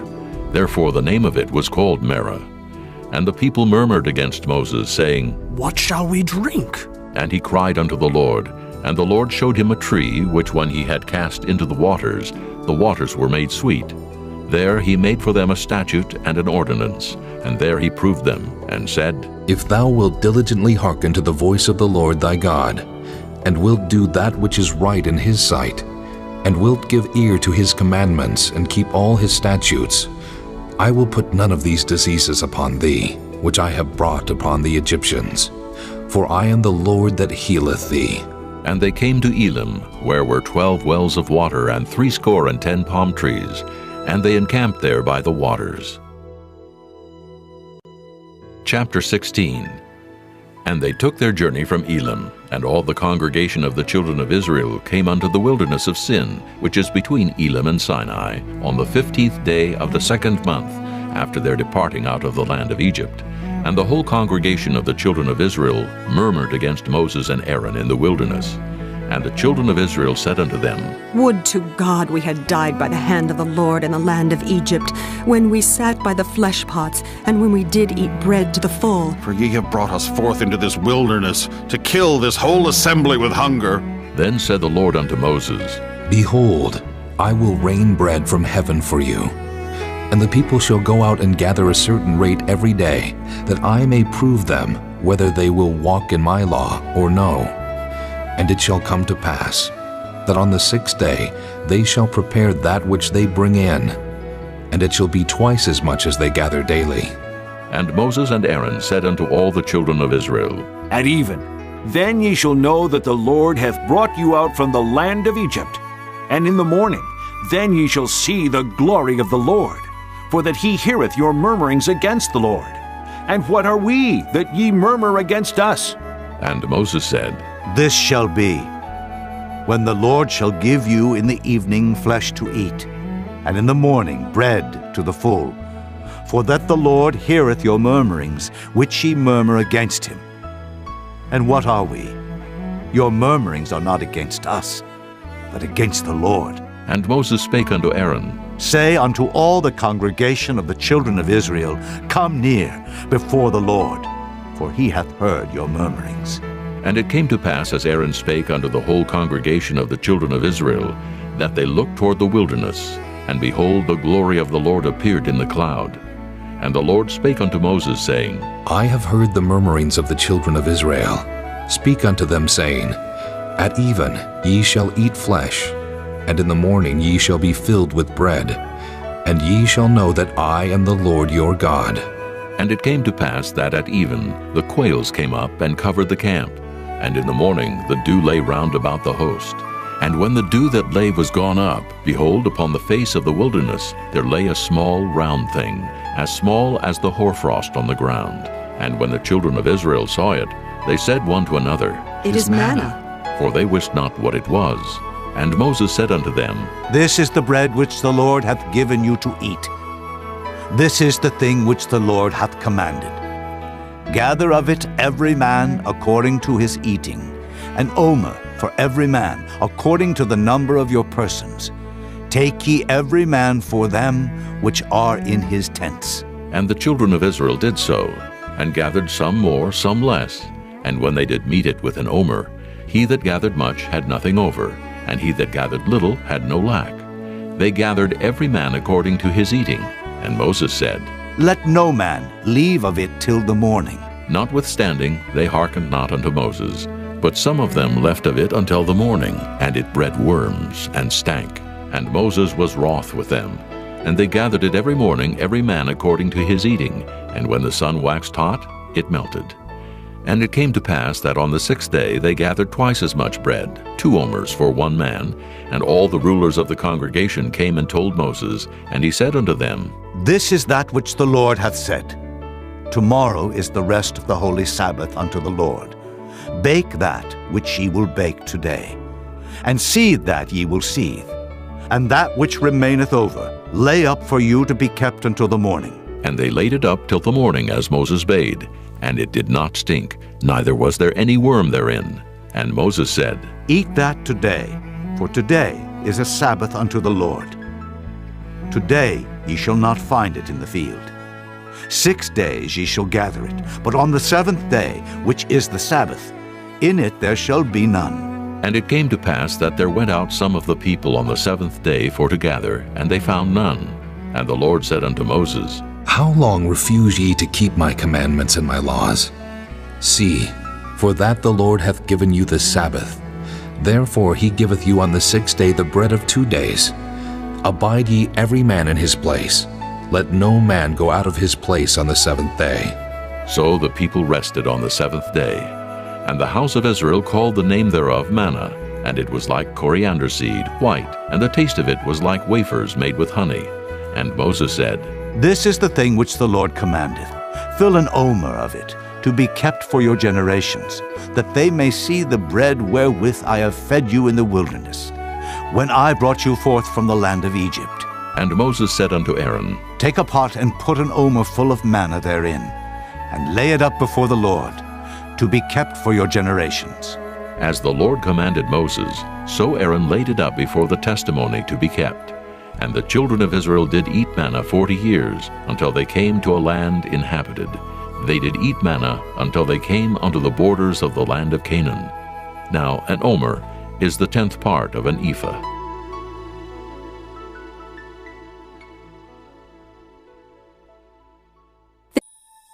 Chapter 17. And all the congregation of the children of Israel journeyed from the wilderness of Sin, after their journeys according to the commandment of the Lord, and pitched in Rephidim. And there was no water for the people to drink. Wherefore the people did chide with Moses, and said, Give us water, that we may drink. And Moses said unto them, Why chide ye with me? Wherefore do ye tempt the Lord? And the people thirsted there for water, and the people murmured against Moses, and said, Wherefore is this, that thou hast brought us up out of Egypt, to kill us and our children and our cattle with thirst? And Moses cried unto the Lord, saying, What shall I do unto this people? They be almost ready to stone me. And the Lord said unto Moses, Go on before the people, and take with thee of the elders of Israel, and thy rod wherewith thou smotest the river, take in thine hand, and go. Behold, I will stand before thee there upon the rock in Horeb, and thou shalt smite the rock, and there shall come water out of it, that the people may drink. And Moses did so in the sight of the elders of Israel. And he called the name of the place Massah and Meribah, because of the chiding of the children of Israel, and because they tempted the Lord, saying, Is the Lord among us, or not? Then came Amalek and fought with Israel in Rephidim. And Moses said unto Joshua, Choose us out men, and go out, fight with Amalek. Tomorrow I will stand on the top of the hill with the rod of God in mine hand. So Joshua did as Moses had said to him, and fought with Amalek. And Moses, Aaron, and Hur went up to the top of the hill. And it came to pass, when Moses held up his hand, that Israel prevailed. And when he let down his hand, Amalek prevailed. But Moses' hands were heavy, and they took a stone and put it under him, and he sat thereon. And Aaron and Hur stayed up his hands, the one on the one side, and the other on the other side. And his hands were steady until the going down of the sun. And Joshua discomfited Amalek and his people with the edge of the sword. And the Lord said unto Moses, Write this for a memorial in a book, and rehearse it in the ears of Joshua. For I will utterly put out the remembrance of Amalek from under heaven. And Moses built an altar, and called the name of it Jehovah Nissi. For he said, Because the Lord hath sworn that the Lord will have war with Amalek from generation to generation. Chapter 18. When Jethro, the priest of Midian, Moses' father-in-law, heard of all that God had done for Moses and for Israel his people, and that the Lord had brought Israel out of Egypt, then Jethro, Moses' father-in-law, took Zipporah, Moses' wife, after he had sent her back, and her 2 sons, of which the name of the one was Gershom. For he said, I have been an alien in a strange land, And the name of the other was Eliezer, for "The God of my father," said he, "was mine help, and delivered me from the sword of Pharaoh." And Jethro, Moses' father-in-law, came with his sons and his wife unto Moses into the wilderness, where he encamped at the mount of God. And he said unto Moses, I, thy father-in-law Jethro, am come unto thee, and thy wife and her 2 sons with her. And Moses went out to meet his father-in-law, and did obeisance, and kissed him.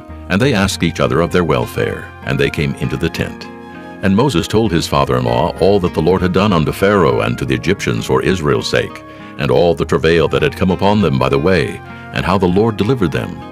And Jethro rejoiced for all the goodness which the Lord had done to Israel, whom he had delivered out of the hand of the Egyptians.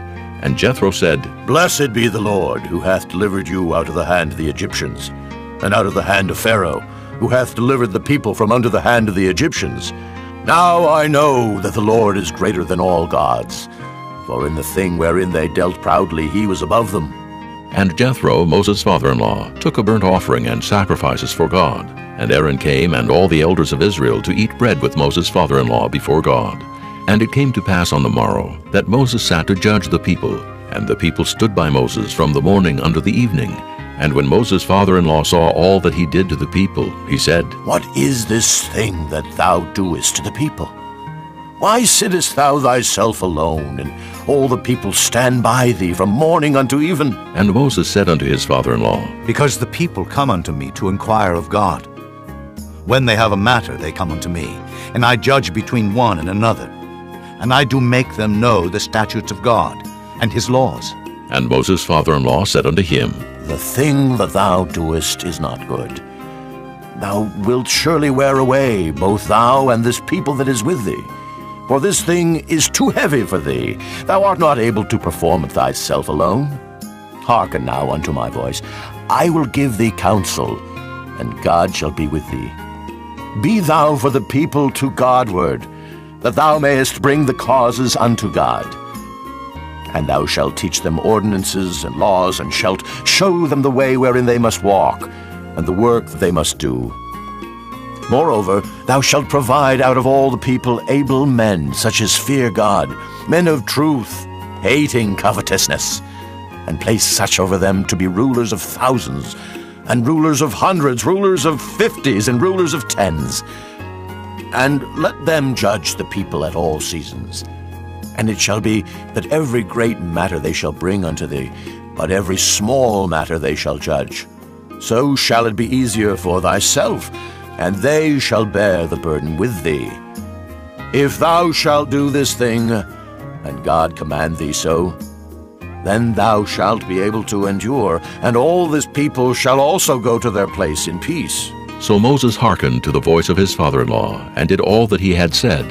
And Moses chose able men out of all Israel, and made them heads over the people, rulers of thousands, rulers of hundreds, rulers of 50s, and rulers of 10s. And they judged the people at all seasons. The hard causes they brought unto Moses, but every small matter they judged themselves.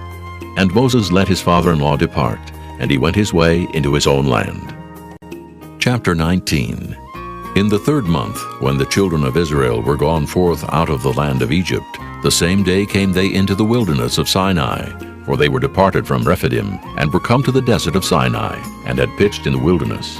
And there Israel camped before the mount. And Moses went up unto God, and the Lord called unto him out of the mountain, saying, Thus shalt thou say to the house of Jacob, and tell the children of Israel, Ye have seen what I did unto the Egyptians, and how I bare you on eagle's wings, and brought you unto myself. Now therefore, if ye will obey my voice indeed, and keep my covenant, then ye shall be a peculiar treasure unto me above all people. For all the earth is mine, and ye shall be unto me a kingdom of priests, and an holy nation. These are the words which thou shalt speak unto the children of Israel. And Moses came and called for the elders of the people, and laid before their faces all these words which the Lord commanded him. And all the people answered together and said, All that the Lord hath spoken we will do. And Moses returned the words of the people unto the Lord. And the Lord said unto Moses, Lo, I come unto thee in a thick cloud, that the people may hear when I speak with thee, and believe thee forever. And Moses told the words of the people unto the Lord.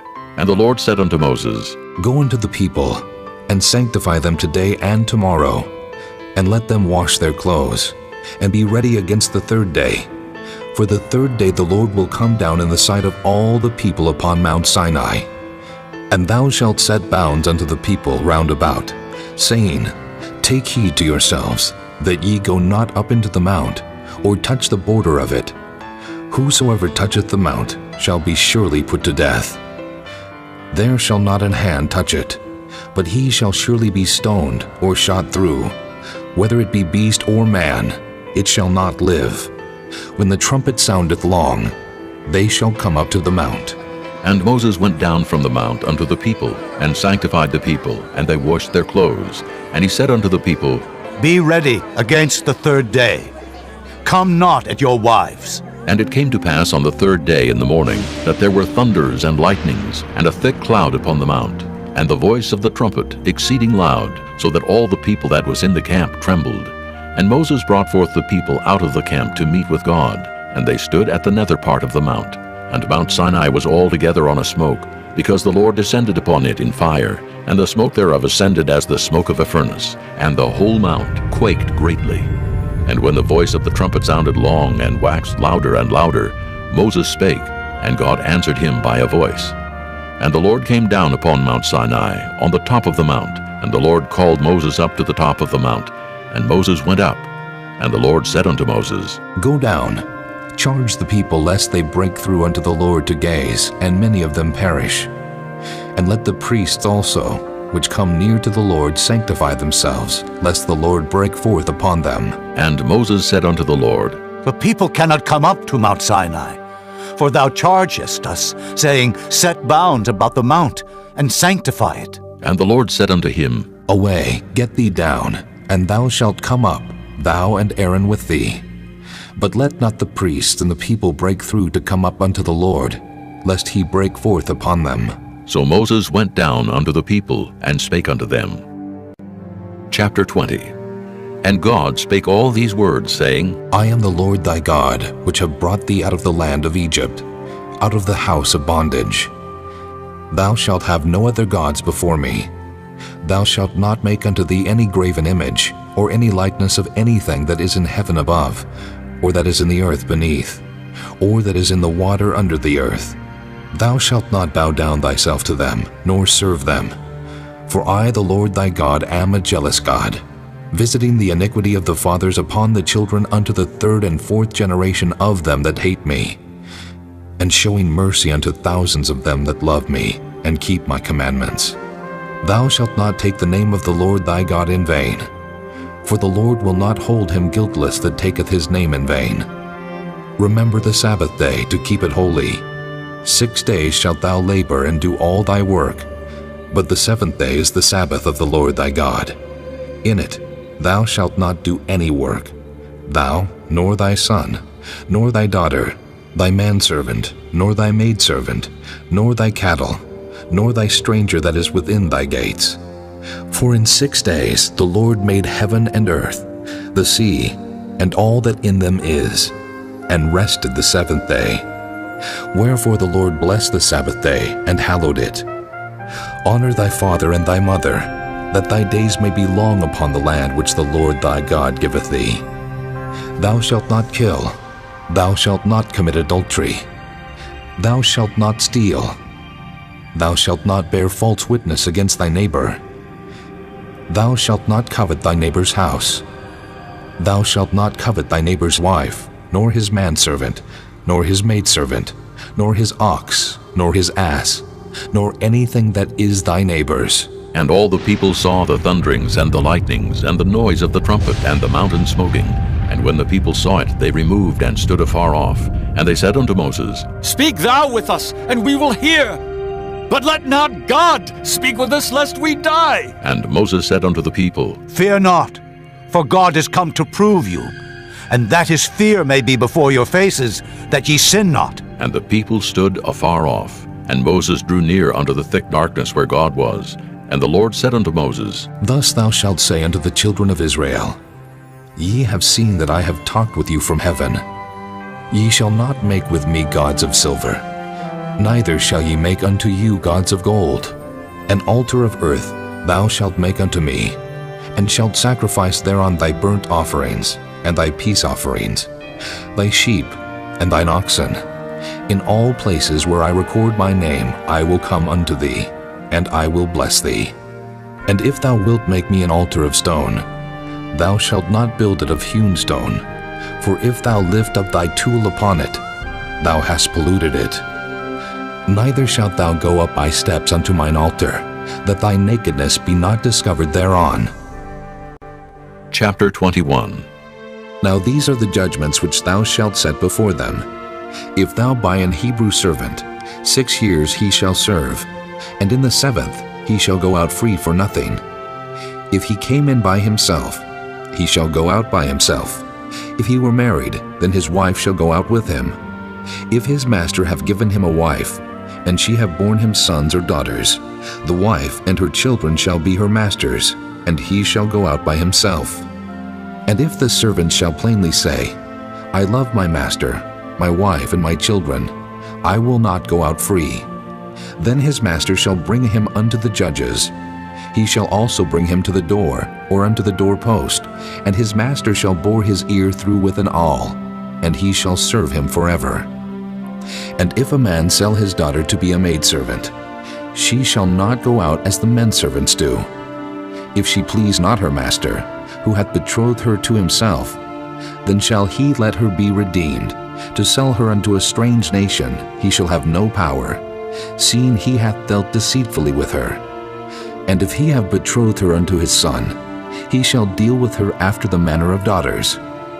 If he take him another wife, her food, her raiment, and her duty of marriage shall he not diminish. And if he do not these 3 unto her, then shall she go out free without money. He that smiteth a man so that he die, shall be surely put to death. And if a man lie not in wait, but God deliver him into his hand, then I will appoint thee a place whither he shall flee. But if a man come presumptuously upon his neighbor to slay him with guile, thou shalt take him from mine altar, that he may die. And he that smiteth his father or his mother shall be surely put to death. And he that stealeth a man and selleth him, or if he be found in his hand, he shall surely be put to death. And he that curseth his father or his mother shall surely be put to death. And if men strive together, and one smite another with a stone or with his fist, and he die not, but keepeth his bed, if he rise again, and walk abroad upon his staff, then shall he that smote him be quit. Only he shall pay for the loss of his time, and shall cause him to be thoroughly healed. And if a man smite his servant or his maid with a rod, and he die under his hand, he shall be surely punished. Notwithstanding, if he continue a day or 2, he shall not be punished, for he is his money. If men strive and hurt a woman with child, so that her fruit depart from her, and yet no mischief follow, he shall be surely punished, according as the woman's husband will lay upon him, and he shall pay as the judges determine. And if any mischief follow, then thou shalt give life for life, eye for eye, tooth for tooth, hand for hand, foot for foot, burning for burning, wound for wound, stripe for stripe. And if a man smite the eye of his servant, or the eye of his maid, that it perish, he shall let him go free for his eye's sake. And if he smite out his manservant's tooth, or his maidservant's tooth, he shall let him go free for his tooth's sake.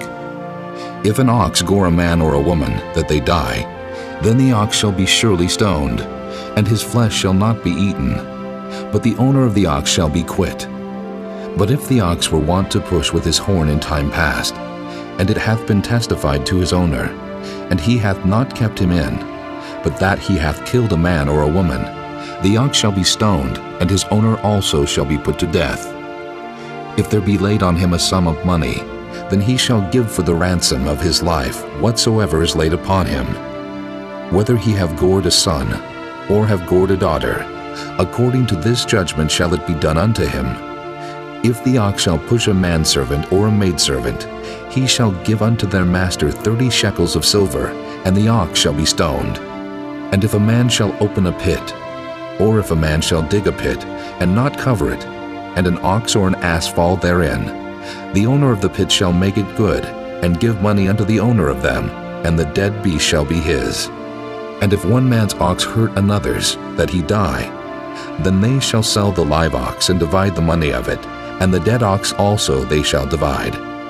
Or if it be known that the ox hath used to push in time past, and his owner hath not kept him in, he shall surely pay ox for ox, and the dead shall be his own. Chapter 22. If a man shall steal an ox or a sheep and kill it or sell it, he shall restore 5 oxen for an ox, and 4 sheep for a sheep. If a thief be found breaking up, and be smitten that he die, there shall no blood be shed for him. If the sun be risen upon him, there shall be blood shed for him, for he should make full restitution. If he have nothing, then he shall be sold for his theft. If the theft be certainly found in his hand alive, whether it be ox or ass or sheep, he shall restore double. If a man shall cause a field or vineyard to be eaten, and shall put in his beast, and shall feed in another man's field, of the best of his own field, and of the best of his own vineyard, shall he make restitution. If fire break out, and catch in thorns, so that the stacks of corn, or the standing corn, or the field be consumed therewith, he that kindled the fire shall surely make restitution. If a man shall deliver unto his neighbor money or stuff to keep, and it be stolen out of the man's house, if the thief be found, let him pay double. If the thief be not found, then the master of the house shall be brought unto the judges, to see whether he have put his hand unto his neighbor's goods. For all manner of trespass, whether it be for ox, for ass, for sheep, for raiment, or for any manner of lost thing which another challengeth to be his, the cause of both parties shall come before the judges, and whom the judges shall condemn, he shall pay double unto his neighbor. If a man deliver unto his neighbor an ass, or an ox, or a sheep, or any beast to keep, and it die, or be hurt, or driven away, no man seeing it, then shall an oath of the Lord be between them both, that he hath not put his hand unto his neighbor's goods, and the owner of it shall accept thereof, and he shall not make it good. And if it be stolen from him, he shall make restitution unto the owner thereof. If it be torn in pieces, then let him bring it for witness, and he shall not make good that which was torn. And if a man borrow aught of his neighbor, and it be hurt or die, the owner thereof being not with it, he shall surely make it good. But if the owner thereof be with it, he shall not make it good. If it be an hired thing, it came for his hire. And if a man entice a maid that is not betrothed, and lie with her, he shall surely endow her to be his wife. If her father utterly refuse to give her unto him, he shall pay money according to the dowry of virgins. Thou shalt not suffer a witch to live. Whosoever lieth with a beast shall surely be put to death. He that sacrificeth unto any god, save unto the Lord only, he shall be utterly destroyed. Thou shalt neither vex a stranger, nor oppress him, for ye were strangers in the land of Egypt. Ye shall not afflict any widow or fatherless child. If thou afflict them in any wise, and they cry at all unto me, I will surely hear their cry, and my wrath shall wax hot, and I will kill you with the sword, and your wives shall be widows, and your children fatherless. If thou lend money to any of my people that is poor by thee, thou shalt not be to him as an usurer, neither shalt thou lay upon him usury. If thou at all take thy neighbor's raiment to pledge, thou shalt deliver it unto him by that the sun goeth down, for that is his covering only. It is his raiment for his skin. Wherein shall he sleep? And it shall come to pass, when he crieth unto me, that I will hear, for I am gracious. Thou shalt not revile the gods, nor curse the ruler of thy people. Thou shalt not delay to offer the first of thy ripe fruits, and of thy liquors. The firstborn of thy son shalt thou give unto me. Likewise shalt thou do with thine oxen, and with thy sheep. 7 days it shall be with his dam. On the 8th day thou shalt give it me. And ye shall be holy men unto me. Neither shall ye eat any flesh that is torn of beast in the field. Ye shall cast it to the dogs. Chapter 23. Thou shalt not raise a false report. Put not thine hand with the wicked to be an unrighteous witness. Thou shalt not follow a multitude to do evil, neither shalt thou speak in a cause to decline after many to wrest judgment. Neither shalt thou countenance a poor man in his cause. If thou meet thine enemy's ox or his ass going astray, thou shalt surely bring it back to him again. If thou see the ass of him that hateth thee lying under his burden, and wouldest forbear to help him, thou shalt surely help with him. Thou shalt not wrest the judgment of thy poor in his cause. Keep thee far from a false matter, and the innocent and righteous slay thou not, for I will not justify the wicked. And thou shalt take no gift, for the gift blindeth the wise, and perverteth the words of the righteous. Also thou shalt not oppress a stranger, for ye know the heart of a stranger, seeing ye were strangers in the land of Egypt. And 6 years thou shalt sow thy land, and shalt gather in the fruits thereof.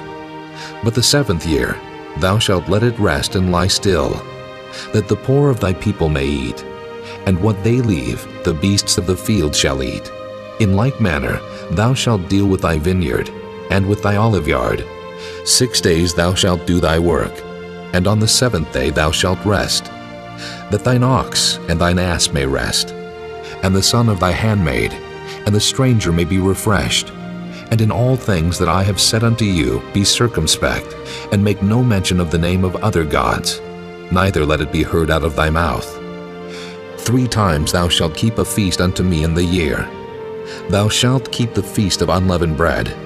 Thou shalt eat unleavened bread 7 days, as I commanded thee, in the time appointed of the month Abib, for in it thou camest out from Egypt. And none shall appear before me empty. And the feast of harvest, the first fruits of thy labors which thou hast sown in the field, and the feast of ingathering, which is in the end of the year, when thou hast gathered in thy labors out of the field. 3 times in the year all thy males shall appear before the Lord God. Thou shalt not offer the blood of my sacrifice with leavened bread, neither shall the fat of my sacrifice remain until the morning. The first of the first fruits of thy land thou shalt bring into the house of the Lord thy God. Thou shalt not see the kid in his mother's milk. Behold, I send an angel before thee, to keep thee in the way, and to bring thee into the place which I have prepared. Beware of him, and obey his voice. Provoke him not, for he will not pardon your transgressions, for my name is in him. But if thou shalt indeed obey his voice, and do all that I speak, then I will be an enemy unto thine enemies, and an adversary unto thine adversaries. For mine angel shall go before thee, and bring thee in unto the Amorites, and the Hittites, and the Perizzites, and the Canaanites, the Hivites, and the Jebusites, and I will cut them off. Thou shalt not bow down to their gods, nor serve them, nor do after their works. But thou shalt utterly overthrow them, and quite break down their images. And ye shall serve the Lord your God, and he shall bless thy bread and thy water, and I will take sickness away from the midst of thee. There shall nothing cast their young, nor be barren in thy land. The number of thy days I will fulfill. I will send my fear before thee, and will destroy all the people to whom thou shalt come, and I will make all thine enemies turn their backs unto thee. And I will send hornets before thee, which shall drive out the Hivite, the Canaanite, and the Hittite from before thee. I will not drive them out from before thee in 1 year, lest the land become desolate, and the beast of the field multiply against thee. By little and little I will drive them out from before thee, until thou be increased and inherit the land. And I will set thy bounds from the Red Sea, even unto the sea of the Philistines, and from the desert unto the river. For I will deliver the inhabitants of the land into your hand, and thou shalt drive them out before thee. Thou shalt make no covenant with them, nor with their gods. They shall not dwell in thy land, lest they make thee sin against me. For if thou serve their gods, it will surely be a snare unto thee. Chapter 24. And he said unto Moses, Come up unto the Lord, thou, and Aaron, Nadab, and Abihu, and 70 of the elders of Israel, and worship ye afar off. And Moses alone shall come near the Lord, but they shall not come nigh, neither shall the people go up with him. And Moses came and told the people all the words of the Lord, and all the judgments. And all the people answered with one voice and said, All the words which the Lord hath said will we do. And Moses wrote all the words of the Lord, and rose up early in the morning, and builded an altar under the hill, and 12 pillars according to the 12 tribes of Israel. And he sent young men of the children of Israel, which offered burnt offerings, and sacrificed peace offerings of oxen unto the Lord. And Moses took half of the blood, and put it in basins, and half of the blood he sprinkled on the altar.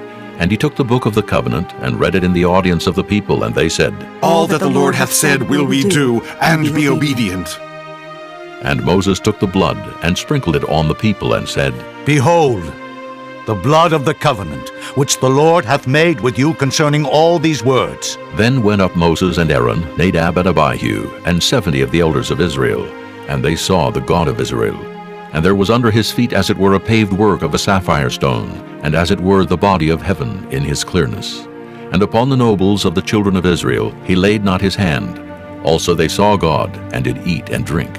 And the Lord said unto Moses, Come up to me into the mount, and be there, and I will give thee tables of stone, and a law and commandments which I have written, that thou mayest teach them. And Moses rose up, and his minister Joshua. And Moses went up into the mount of God, and he said unto the elders, Tarry ye here for us, until we come again unto you. And behold, Aaron and Hur are with you. If any man have any matters to do, let him come unto them. And Moses went up into the mount, and a cloud covered the mount. And the glory of the Lord abode upon Mount Sinai, and the cloud covered it 6 days. And the 7th day he called unto Moses out of the midst of the cloud. And the sight of the glory of the Lord was like devouring fire on the top of the mount in the eyes of the children of Israel. And Moses went into the midst of the cloud, and gat him up into the mount. And Moses was in the mount 40 days and 40 nights. Chapter 25. And the Lord spake unto Moses, saying, Speak unto the children of Israel, that they bring me an offering. Of every man that giveth it willingly, with his heart ye shall take my offering. And this is the offering which ye shall take of them: gold, and silver, and brass, and blue, and purple, and scarlet, and fine linen, and goat's hair, and ram skins dyed red, and badger skins, and shittim wood, oil for the light, spices for anointing oil, and for sweet incense, onyx stones, and stones to be set in the ephod, and in the breastplate. And let them make me a sanctuary, that I may dwell among them, according to all that I show thee, after the pattern of the tabernacle, and the pattern of all the instruments thereof, even so shall ye make it. And they shall make an ark of shittim wood. 2 cubits and a half shall be the length thereof, and 1 cubit and a half the breadth thereof, and 1 cubit and a half the height thereof. And thou shalt overlay it with pure gold. Within and without shalt thou overlay it, and shalt make upon it a crown of gold round about. And thou shalt cast 4 rings of gold for it, and put them in the 4 corners thereof. And 2 rings shall be in the one side of it, and 2 rings in the other side of it.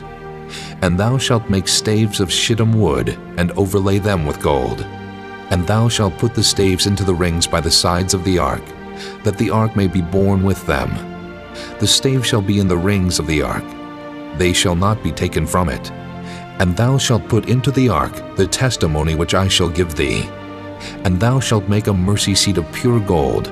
2 cubits and a half shall be the length thereof, and 1 cubit and a half the breadth thereof. And thou shalt make 2 cherubims of gold. Of beaten work shalt thou make them in the 2 ends of the mercy seat. And make 1 cherub on the one end, and the other cherub on the other end. Even of the mercy seat shall ye make the cherubims on the 2 ends thereof. And the cherubims shall stretch forth their wings on high, covering the mercy seat with their wings, and their faces shall look one to another. Toward the mercy seat shall the faces of the cherubims be. And thou shalt put the mercy seat above upon the ark, and in the ark thou shalt put the testimony that I shall give thee. And there I will meet with thee, and I will commune with thee from above the mercy seat, from between the 2 cherubims which are upon the ark of the testimony, of all things which I will give thee in commandment unto the children of Israel. Thou shalt also make a table of shittim wood. 2 cubits shall be the length thereof, and 1 cubit the breadth thereof, and 1 cubit and a half the height thereof. And thou shalt overlay it with pure gold, and make thereto a crown of gold round about. And thou shalt make unto it a border of an handbreadth round about, and thou shalt make a golden crown to the border thereof round about.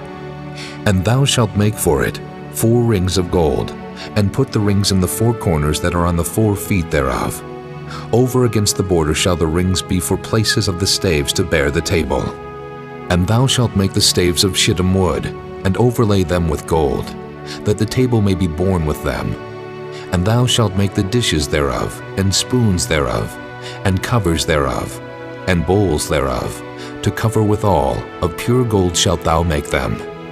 And thou shalt set upon the table showbread before me alway. And thou shalt make a candlestick of pure gold, of beaten work shall the candlestick be made. His shaft, and his branches, his bowls, his knops, and his flowers shall be of the same. And 6 branches shall come out of the sides of it, 3 branches of the candlestick out of the one side, and 3 branches of the candlestick out of the other side. 3 bowls made like unto almonds, with a knop and a flower in one branch, and 3 bowls made like almonds in the other branch, with a knop and a flower. So in the 6 branches that come out of the candlestick, and in the candlestick shall be 4 bowls made like unto almonds, with their knops and their flowers. And there shall be a knop under 2 branches of the same, and a knop under 2 branches of the same, and a knop under 2 branches of the same, according to the 6 branches that proceed out of the candlestick. Their knops and their branches shall be of the same. All it shall be one beaten work of pure gold. And thou shalt make the 7 lamps thereof, and they shall light the lamps thereof, that they may give light over against it.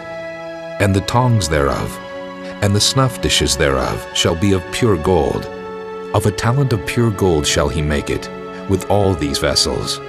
And look that thou make them after their pattern, which was showed thee in the mount.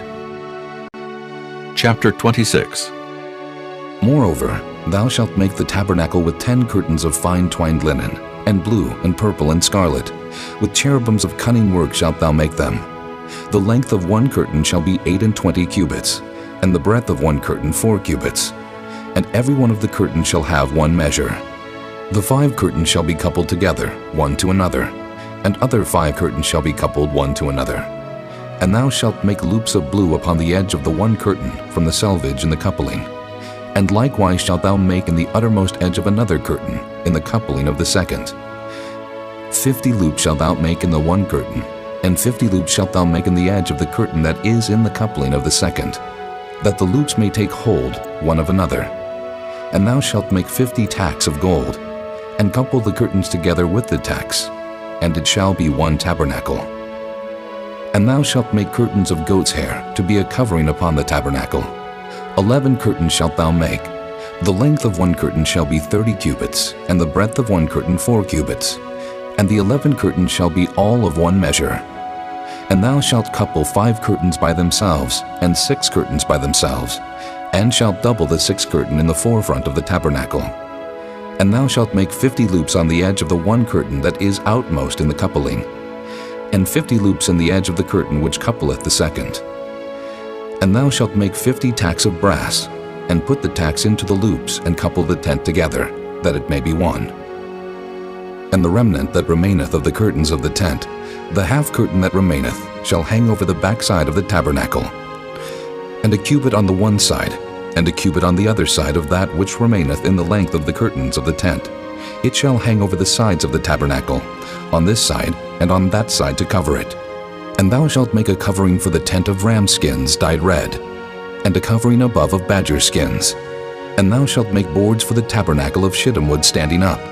10 cubits shall be the length of a board, and a cubit and a half shall be the breadth of one board. 2 tenons shall there be in one board, set in order one against another. Thus shalt thou make for all the boards of the tabernacle. And thou shalt make the boards for the tabernacle 20 boards on the south side southward. And thou shalt make 40 sockets of silver under the 20 boards, 2 sockets under one board for his 2 tenons, and 2 sockets under another board for his 2 tenons. And for the second side of the tabernacle on the north side there shall be 20 boards. And there 40 sockets of silver, 2 sockets under one board, and 2 sockets under another board. And for the sides of the tabernacle westward, thou shalt make 6 boards. And 2 boards shalt thou make for the corners of the tabernacle in the 2 sides. And they shall be coupled together beneath, and they shall be coupled together above the head of it unto 1 ring. Thus shall it be for them both. They shall be for the 2 corners. And they shall be 8 boards, and their sockets of silver 16 sockets, 2 sockets under 1 board, and 2 sockets under another board. And thou shalt make bars of shittim wood, 5 for the boards of the one side of the tabernacle, and 5 bars for the boards of the other side of the tabernacle, and 5 bars for the boards of the side of the tabernacle, for the 2 sides westward. And the middle bar in the midst of the board shall reach from end to end. And thou shalt overlay the boards with gold, and make their rings of gold for places for the bars. And thou shalt overlay the bars with gold. And thou shalt rear up the tabernacle according to the fashion thereof, which was showed thee in the mount. And thou shalt make a veil of blue, and purple, and scarlet, and fine twined linen of cunning work. With cherubims shall it be made. And thou shalt hang it upon 4 pillars of shittim wood overlaid with gold. Their hooks shall be of gold upon the 4 sockets of silver. And thou shalt hang up the veil under the tacks, that thou mayest bring in thither within the veil the ark of the testimony. And the veil shall divide unto you between the holy place and the most holy. And thou shalt put the mercy seat upon the ark of the testimony in the most holy place. And thou shalt set the table without the veil, and the candlestick over against the table on the side of the tabernacle toward the south. And thou shalt put the table on the north side. And thou shalt make an hanging for the door of the tent of blue and purple and scarlet, and fine twined linen wrought with needlework. And thou shalt make for the hanging 5 pillars of shittim wood, and overlay them with gold, and their hooks shall be of gold. And thou shalt cast 5 sockets of brass for them. Chapter 27. And thou shalt make an altar of shittim wood, 5 cubits long, and 5 cubits broad. The altar shall be 4 square, and the height thereof shall be 3 cubits. And thou shalt make the horns of it upon the 4 corners thereof. His horn shall be of the same. And thou shalt overlay it with brass. And thou shalt make his pans to receive his ashes, and his shovels, and his basins, and his flesh hooks, and his fire pans. All the vessels thereof thou shalt make of brass. And thou shalt make for it a grate of network of brass. And upon the net shalt thou make 4 brassen rings in the 4 corners thereof. And thou shalt put it under the compass of the altar beneath, that the net may be even to the midst of the altar. And thou shalt make staves for the altar, staves of shittim wood, and overlay them with brass. And the staves shall be put into the rings, and the staves shall be upon the 2 sides of the altar to bear it. Hollow with boards shalt thou make it. As it was showed thee in the mount, so shall they make it. And thou shalt make the court of the tabernacle. For the south side southward there shall be hangings for the cord of fine twined linen, of 100 cubits long for one side. And the 20 pillars thereof, and their 20 sockets shall be of brass. The hooks of the pillars, and their fillets shall be of silver. And likewise for the north side in length there shall be hangings of 100 cubits long, and his 20 pillars, and their 20 sockets of brass, the hooks of the pillars, and their fillets of silver. And for the breadth of the court on the west side shall be hangings of 50 cubits, their pillars 10, and their sockets 10. And the breadth of the court on the east side eastward shall be 50 cubits. The hangings of one side of the gate shall be 15 cubits, their pillars 3, and their sockets 3. And on the other side shall be hangings 15 cubits, their pillars 3, and their sockets 3. And for the gate of the court shall be an hanging of 20 cubits, of blue and purple and scarlet, and fine twined linen, wrought with needlework. And their pillars shall be 4, and their sockets 4. All the pillars round about the court shall be filleted with silver. Their hooks shall be of silver, and their sockets of brass. The length of the court shall be 100 cubits, and the breadth 50, everywhere. And the height 5 cubits of fine twined linen, and their sockets of brass. All the vessels of the tabernacle and all the service thereof, and all the pins thereof, and all the pins of the court shall be of brass. And thou shalt command the children of Israel that they bring thee pure oil olive beaten for the light, to cause the lamp to burn always. In the tabernacle of the congregation without the veil, which is before the testimony, Aaron and his sons shall order it from evening to morning before the Lord. It shall be a statute forever unto their generations on the behalf of the children of Israel. Chapter 28. And take thou unto thee Aaron thy brother, and his sons with him from among the children of Israel, that he may minister unto me in the priest's office, even Aaron, Nadab, and Abihu, Eleazar, and Ithamar, Aaron's sons. And thou shalt make holy garments for Aaron thy brother, for glory and for beauty. And thou shalt speak unto all that are wise-hearted, whom I have filled with the spirit of wisdom, that they may make Aaron's garments to consecrate him, that he may minister unto me in the priest's office. And these are the garments which they shall make: a breastplate, and an ephod, and a robe, and a broidered coat, a mitre, and a girdle. And they shall make holy garments for Aaron thy brother and his sons, that he may minister unto me in the priest's office. And they shall take gold, and blue, and purple, and scarlet, and fine linen. And they shall make the ephod of gold, of blue, and of purple, of scarlet, and fine twined linen with cunning work. It shall have the 2 shoulder pieces thereof joined at the 2 edges thereof, and so it shall be joined together. And the curious girdle of the ephod which is upon it shall be of the same according to the work thereof, even of gold, of blue, and purple, and scarlet, and fine twined linen. And thou shalt take 2 onyx stones, and grave on them the names of the children of Israel, 6 of their names on one stone, and the other 6 names of the rest on the other stone according to their birth. With the work of an engraver in stone, like the engravings of a signet, shalt thou engrave the 2 stones with the names of the children of Israel. Thou shalt make them to be set in ouches of gold. And thou shalt put the 2 stones upon the shoulders of the ephod for stones of memorial unto the children of Israel. And Aaron shall bear their names before the Lord upon his 2 shoulders for a memorial. And thou shalt make ouches of gold, and 2 chains of pure gold at the ends, of wreathen work shalt thou make them, and fasten the wreathen chains to the ouches. And thou shalt make the breastplate of judgment with cunning work. After the work of the ephod thou shalt make it. Of gold, of blue, and of purple, and of scarlet, and of fine twined linen shalt thou make it. 4 square it shall be being doubled. A span shall be the length thereof, and a span shall be the breadth thereof. And thou shalt set in it settings of stones, even 4 rows of stones. The first row shall be a sardius, a topaz, and a carbuncle. This shall be the first row. And the second row shall be an emerald, a sapphire, and a diamond. And the third row, a ligure, an agate, and an amethyst. And the fourth row, a beryl, and an onyx, and a jasper. They shall be set in gold in their enclosings. And the stones shall be with the names of the children of Israel, 12 according to their names, like the engravings of a signet. Every one with his name shall they be according to the 12 tribes. And thou shalt make upon the breastplate chains at the ends of wreathen work of pure gold. And thou shalt make upon the breastplate 2 rings of gold, and shalt put the 2 rings on the 2 ends of the breastplate. And thou shalt put the 2 wreathen chains of gold in the 2 rings which are on the ends of the breastplate.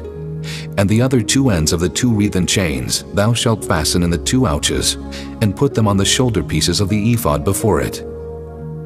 And thou shalt make 2 rings of gold, and thou shalt put them upon the 2 ends of the breastplate in the border thereof, which is in the side of the ephod inward.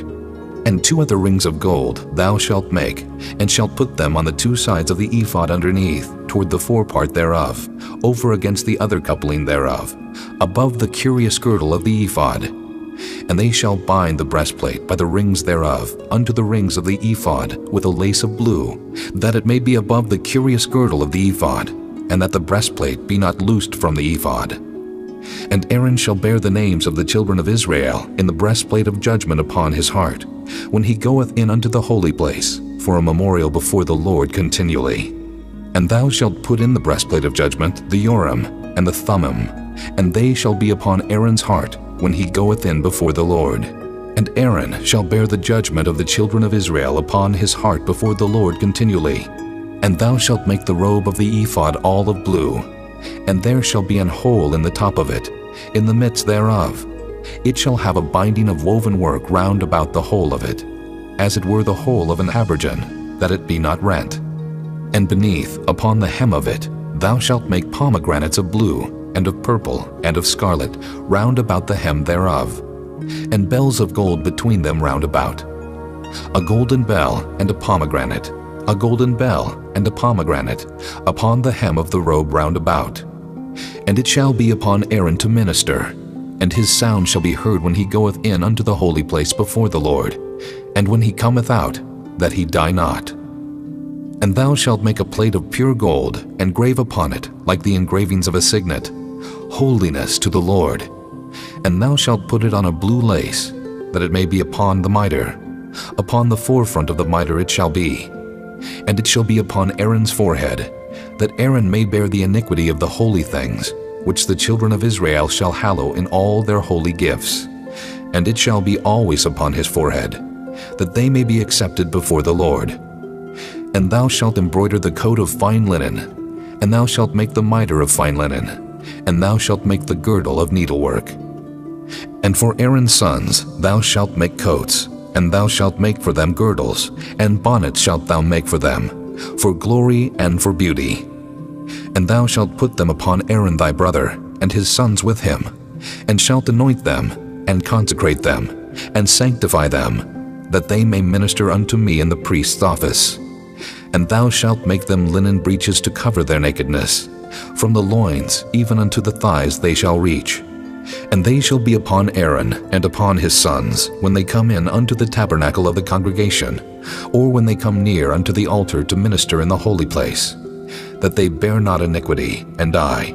It shall be a statute forever unto him and his seed after him. Chapter 29. And this is the thing that thou shalt do unto them, to hallow them, to minister unto me in the priest's office. Take 1 young bullock, and 2 rams without blemish, and unleavened bread, and cakes unleavened tempered with oil, and wafers unleavened anointed with oil. Of wheaten flour shalt thou make them. And thou shalt put them into 1 basket, and bring them in the basket with the bullock and the 2 rams. And Aaron and his sons thou shalt bring unto the door of the tabernacle of the congregation, and shalt wash them with water. And thou shalt take the garments, and put upon Aaron the coat, and the robe of the ephod, and the ephod, and the breastplate, and gird him with the curious girdle of the ephod. And thou shalt put the mitre upon his head, and put the holy crown upon the mitre. Then shalt thou take the anointing oil, and pour it upon his head, and anoint him. And thou shalt bring his sons, and put coats upon them, and thou shalt gird them with girdles, Aaron and his sons, and put the bonnets on them, and the priest's office shall be theirs for a perpetual statute. And thou shalt consecrate Aaron and his sons. And thou shalt cause a bullock to be brought before the tabernacle of the congregation. And Aaron and his sons shall put their hands upon the head of the bullock. And thou shalt kill the bullock before the Lord, by the door of the tabernacle of the congregation. And thou shalt take of the blood of the bullock, and put it upon the horns of the altar with thy finger, and pour all the blood beside the bottom of the altar.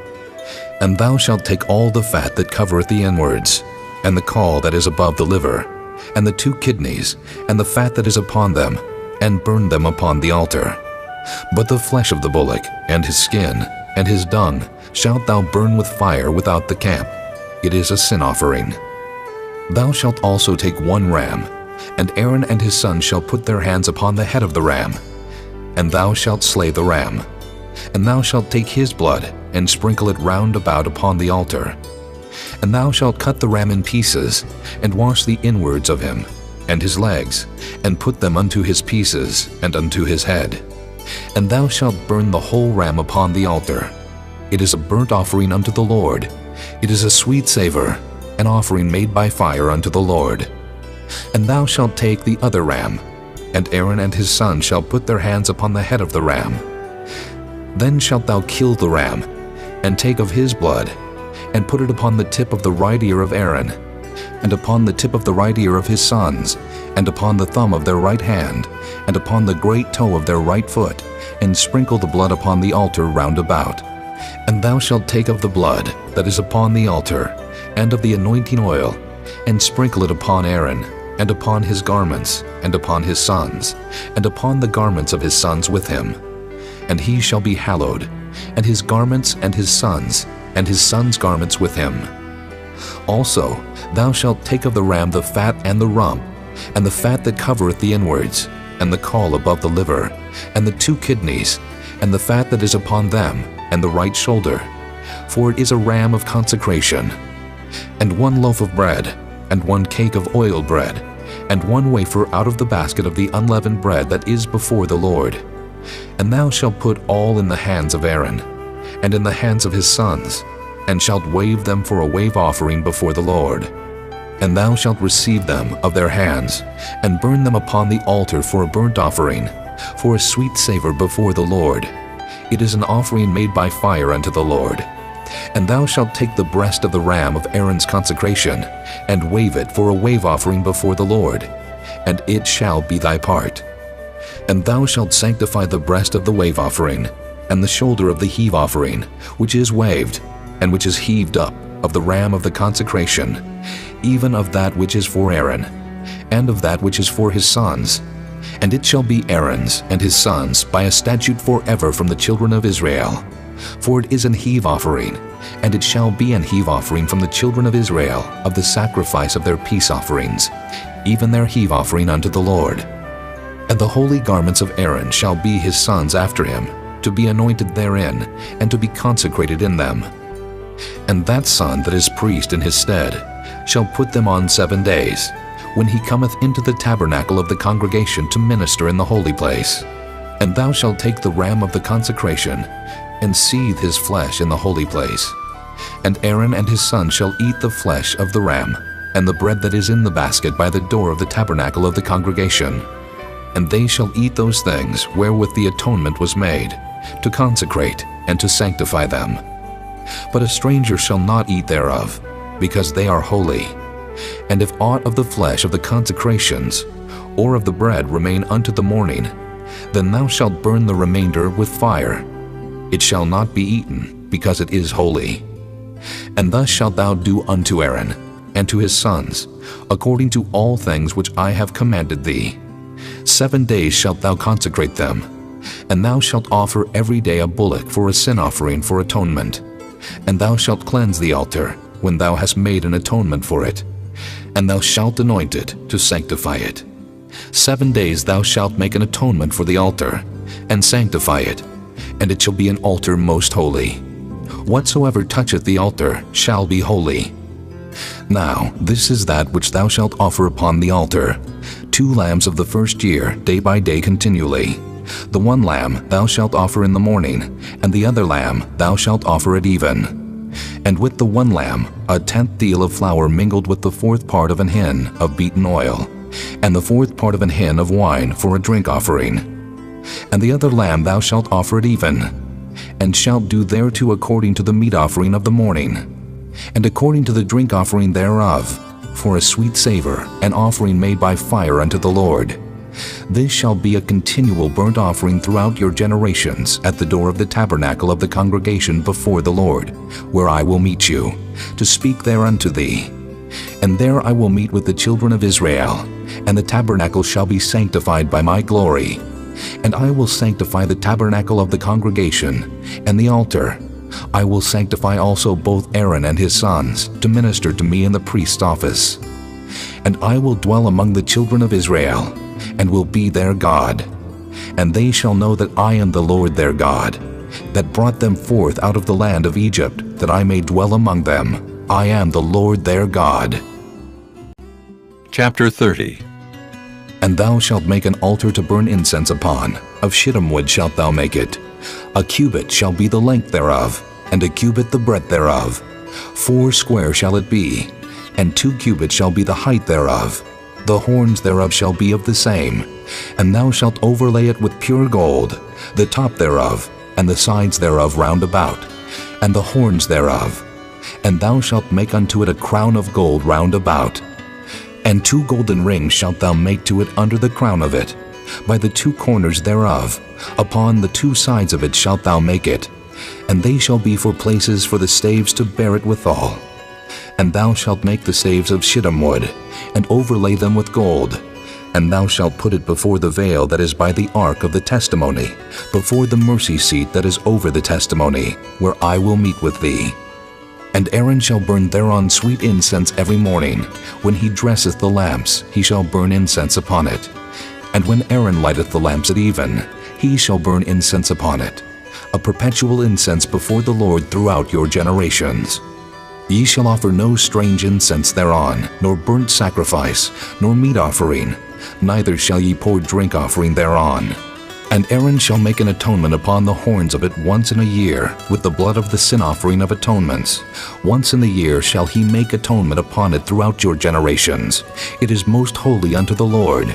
And the Lord spake unto Moses, saying, When thou takest the sum of the children of Israel after their number, then shall they give every man a ransom for his soul unto the Lord, when thou numberest them, that there be no plague among them when thou numberest them. This they shall give, every one that passeth among them that are numbered, half a shekel after the shekel of the sanctuary. A shekel is 20 gerahs, and half shekel shall be the offering of the Lord.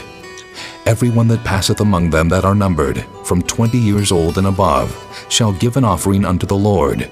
The rich shall not give more, and the poor shall not give less than half a shekel, when they give an offering unto the Lord to make an atonement for your souls. And thou shalt take the atonement money of the children of Israel, and shalt appoint it for the service of the tabernacle of the congregation, that it may be a memorial unto the children of Israel before the Lord, to make an atonement for your souls. And the Lord spake unto Moses, saying, Thou shalt also make a laver of brass, and his foot also of brass, to wash withal, and thou shalt put it between the tabernacle of the congregation and the altar, and thou shalt put water therein. For Aaron and his sons shall wash their hands and their feet thereat. When they go into the tabernacle of the congregation, they shall wash with water, that they die not. Or when they come near to the altar to minister, to burn offering made by fire unto the Lord. So they shall wash their hands and their feet, that they die not. And it shall be a statute forever to them, even to him and to his seed throughout their generations. Moreover, the Lord spake unto Moses, saying, Take thou also unto thee principal spices of pure myrrh, 500 shekels, and of sweet cinnamon half so much, even 250 shekels, and of sweet calamus 250 shekels, and of cassia 500 shekels, after the shekel of the sanctuary, and of oil olive and hin. And thou shalt make it an oil of holy ointment, an ointment compound after the art of the apothecary. It shall be an holy anointing oil. And thou shalt anoint the tabernacle of the congregation therewith, and the ark of the testimony, and the table, and all his vessels, and the candlestick, and his vessels, and the altar of incense, and the altar of burnt offering with all his vessels, and the laver, and his foot. And thou shalt sanctify them, that they may be most holy. Whatsoever toucheth them shall be holy. And thou shalt anoint Aaron and his sons, and consecrate them, that they may minister unto me in the priest's office. And thou shalt speak unto the children of Israel, saying, This shall be an holy anointing oil unto me throughout your generations. Upon man's flesh shall it not be poured, neither shall ye make any other like it after the composition of it. It is holy, and it shall be holy unto you. Whosoever compoundeth any like it, or whosoever putteth any of it upon a stranger, shall even be cut off from his people. And the Lord said unto Moses, Take unto thee sweet spices, stacte, and onycha, and galbanum. These sweet spices with pure frankincense, of each shall there be a like weight. And thou shalt make it a perfume, a confection after the art of the apothecary, tempered together, pure and holy. And thou shalt beat some of it very small, and put of it before the testimony in the tabernacle of the congregation, where I will meet with thee. It shall be unto you most holy. And as for the perfume which thou shalt make, ye shall not make to yourselves according to the composition thereof. It shall be unto thee holy for the Lord. Whosoever shall make like unto that, to smell thereto, shall even be cut off from his people. Chapter 31. And the Lord spake unto Moses, saying, See, I have called by name Bezaleel, the son of Uri, the son of Hur of the tribe of Judah, and I have filled him with the Spirit of God, in wisdom, and in understanding, and in knowledge, and in all manner of workmanship, to devise cunning works, to work in gold, and in silver, and in brass, and in cutting of stones to set them, and in carving of timber, to work in all manner of workmanship.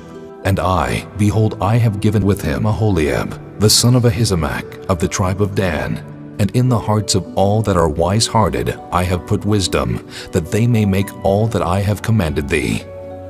The tabernacle of the congregation, and the ark of the testimony, and the mercy seat that is thereupon, and all the furniture of the tabernacle, and the table, and his furniture, and the pure candlestick with all his furniture, and the altar of incense, and the altar of burnt offering with all his furniture, and the laver and his foot, and the cloths of service, and the holy garments for Aaron the priest, and the garments of his sons to minister in the priest's office, and the anointing oil, and sweet incense for the holy place, according to all that I have commanded thee, shall they do.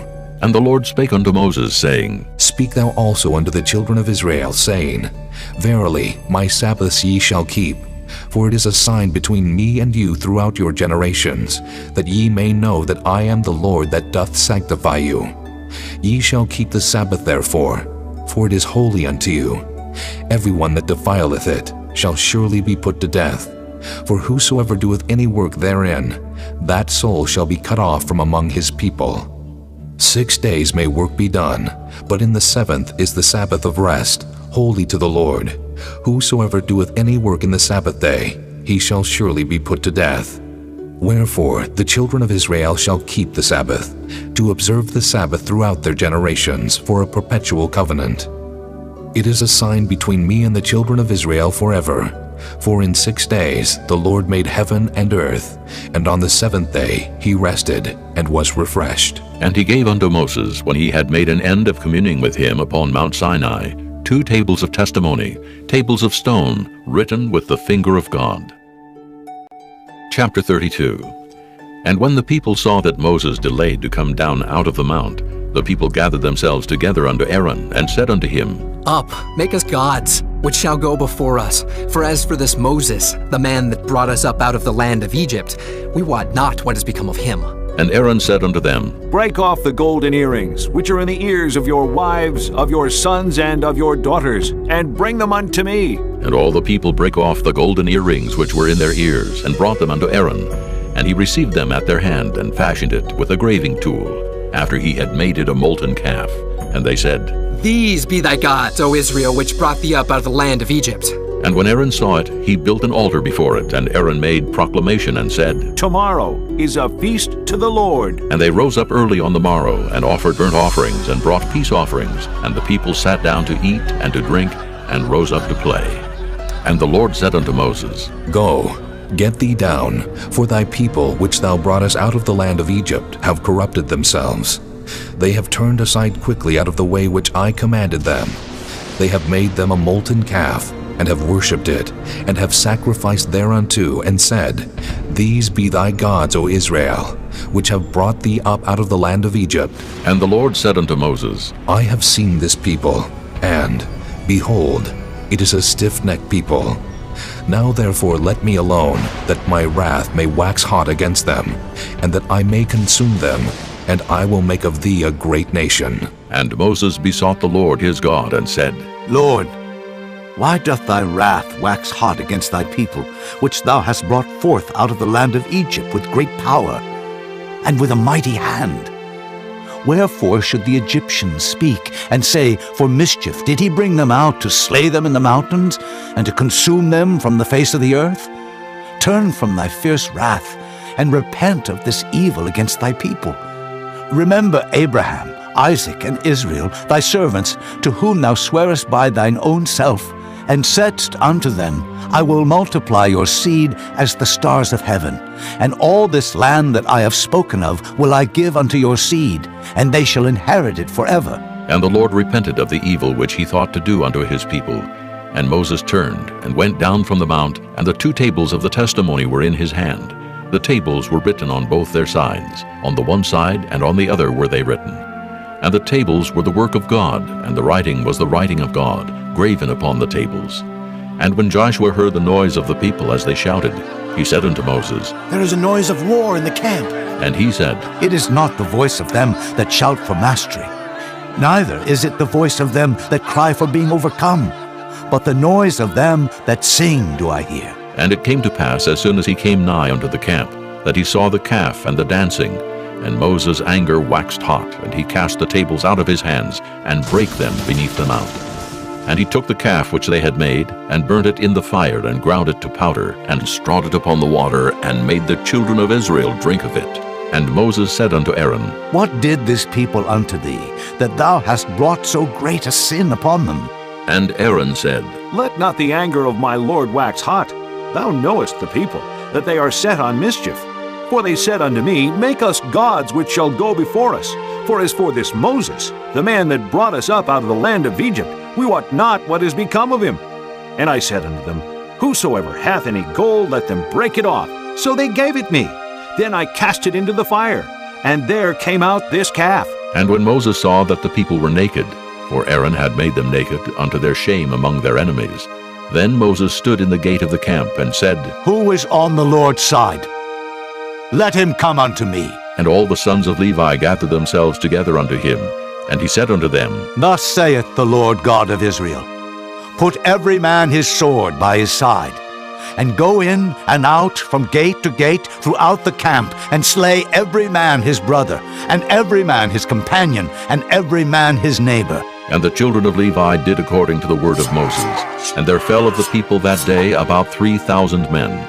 For Moses had said, Consecrate yourselves today to the Lord, even every man upon his son, and upon his brother, that he may bestow upon you a blessing this day. And it came to pass on the morrow, that Moses said unto the people, Ye have sinned a great sin. And now I will go up unto the Lord. Peradventure I shall make an atonement for your sin. And Moses returned unto the Lord, and said, Oh, this people have sinned a great sin, and have made them gods of gold. Yet now, if thou wilt forgive their sin, and if not, blot me, I pray thee, out of thy book which thou hast written. And the Lord said unto Moses, Whosoever hath sinned against me, him will I blot out of my book. Therefore now go, lead the people unto the place of which I have spoken unto thee. Behold, mine angel shall go before thee. Nevertheless, in the day when I visit, I will visit their sin upon them. And the Lord plagued the people, because they made the calf which Aaron made. Chapter 33.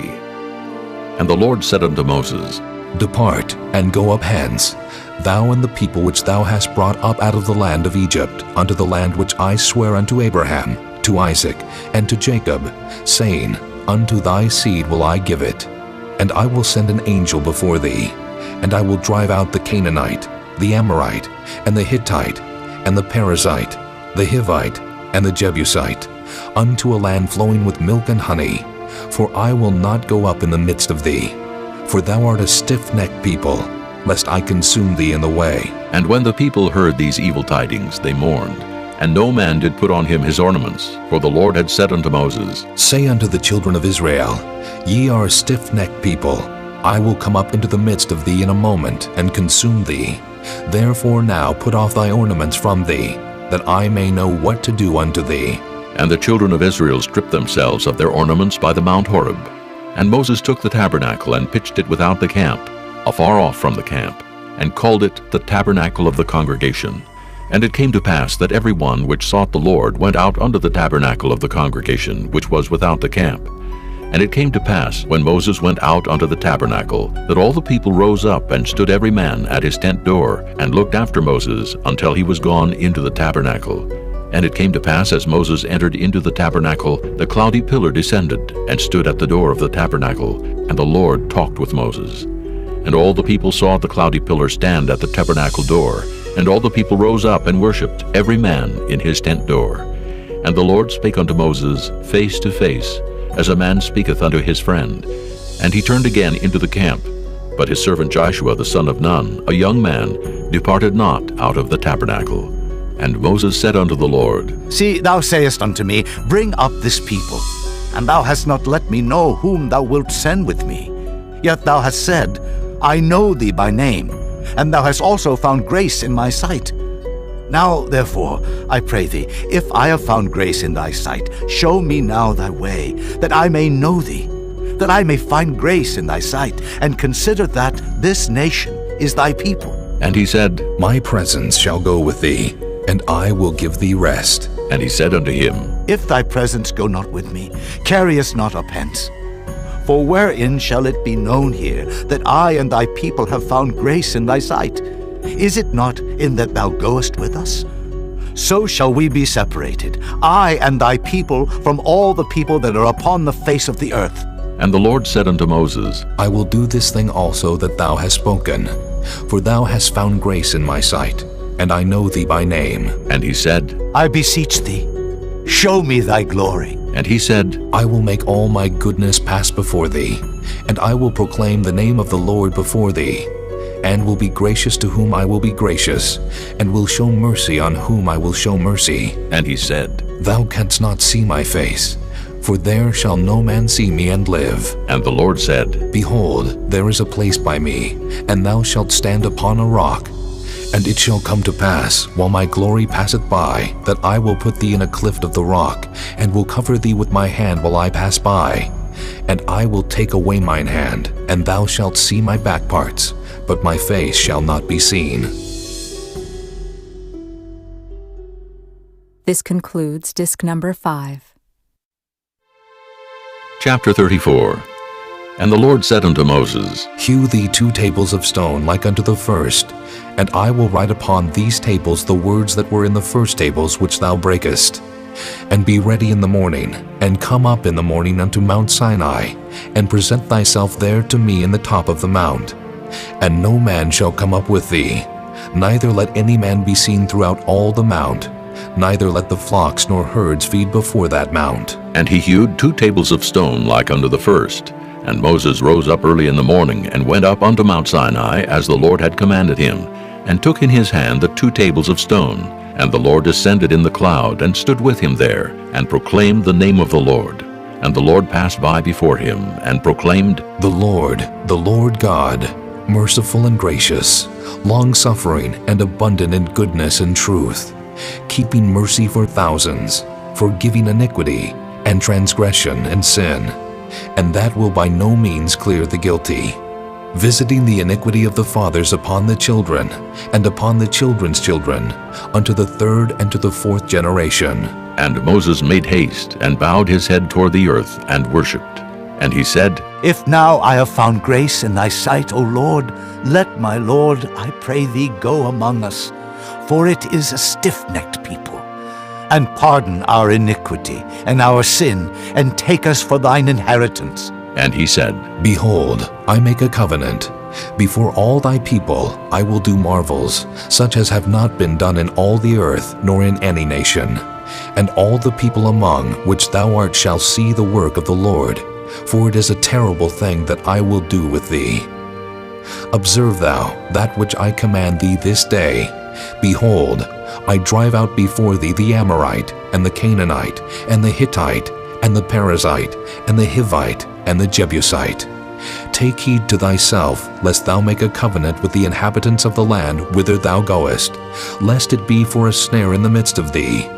But ye shall destroy their altars, break their images, and cut down their groves. For thou shalt worship no other God, for the Lord, whose name is jealous, is a jealous God, lest thou make a covenant with the inhabitants of the land, and they go a-whoring after their gods, and do sacrifice unto their gods, and one call thee, and thou eat of his sacrifice. And thou take of their daughters unto thy sons, and their daughters go a-whoring after their gods, and make thy sons go a-whoring after their gods. Thou shalt make thee no molten gods. The feast of unleavened bread shalt thou keep. 7 days thou shalt eat unleavened bread, as I commanded thee in the time of the month Abib. For in the month Abib thou camest out from Egypt. All that openeth the matrix is mine, and every firstling among thy cattle, whether ox or sheep that is male. But the firstling of an ass thou shalt redeem with a lamb, and if thou redeem him not, then shalt thou break his neck. All the firstborn of thy sons thou shalt redeem, and none shall appear before me empty. 6 days thou shalt work, but on the 7th day thou shalt rest. In earing time and in harvest thou shalt rest. And thou shalt observe the feast of weeks, of the firstfruits of wheat harvest, and the feast of ingathering at the year's end.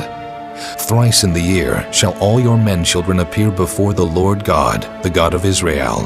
For I will cast out the nations before thee, and enlarge thy borders.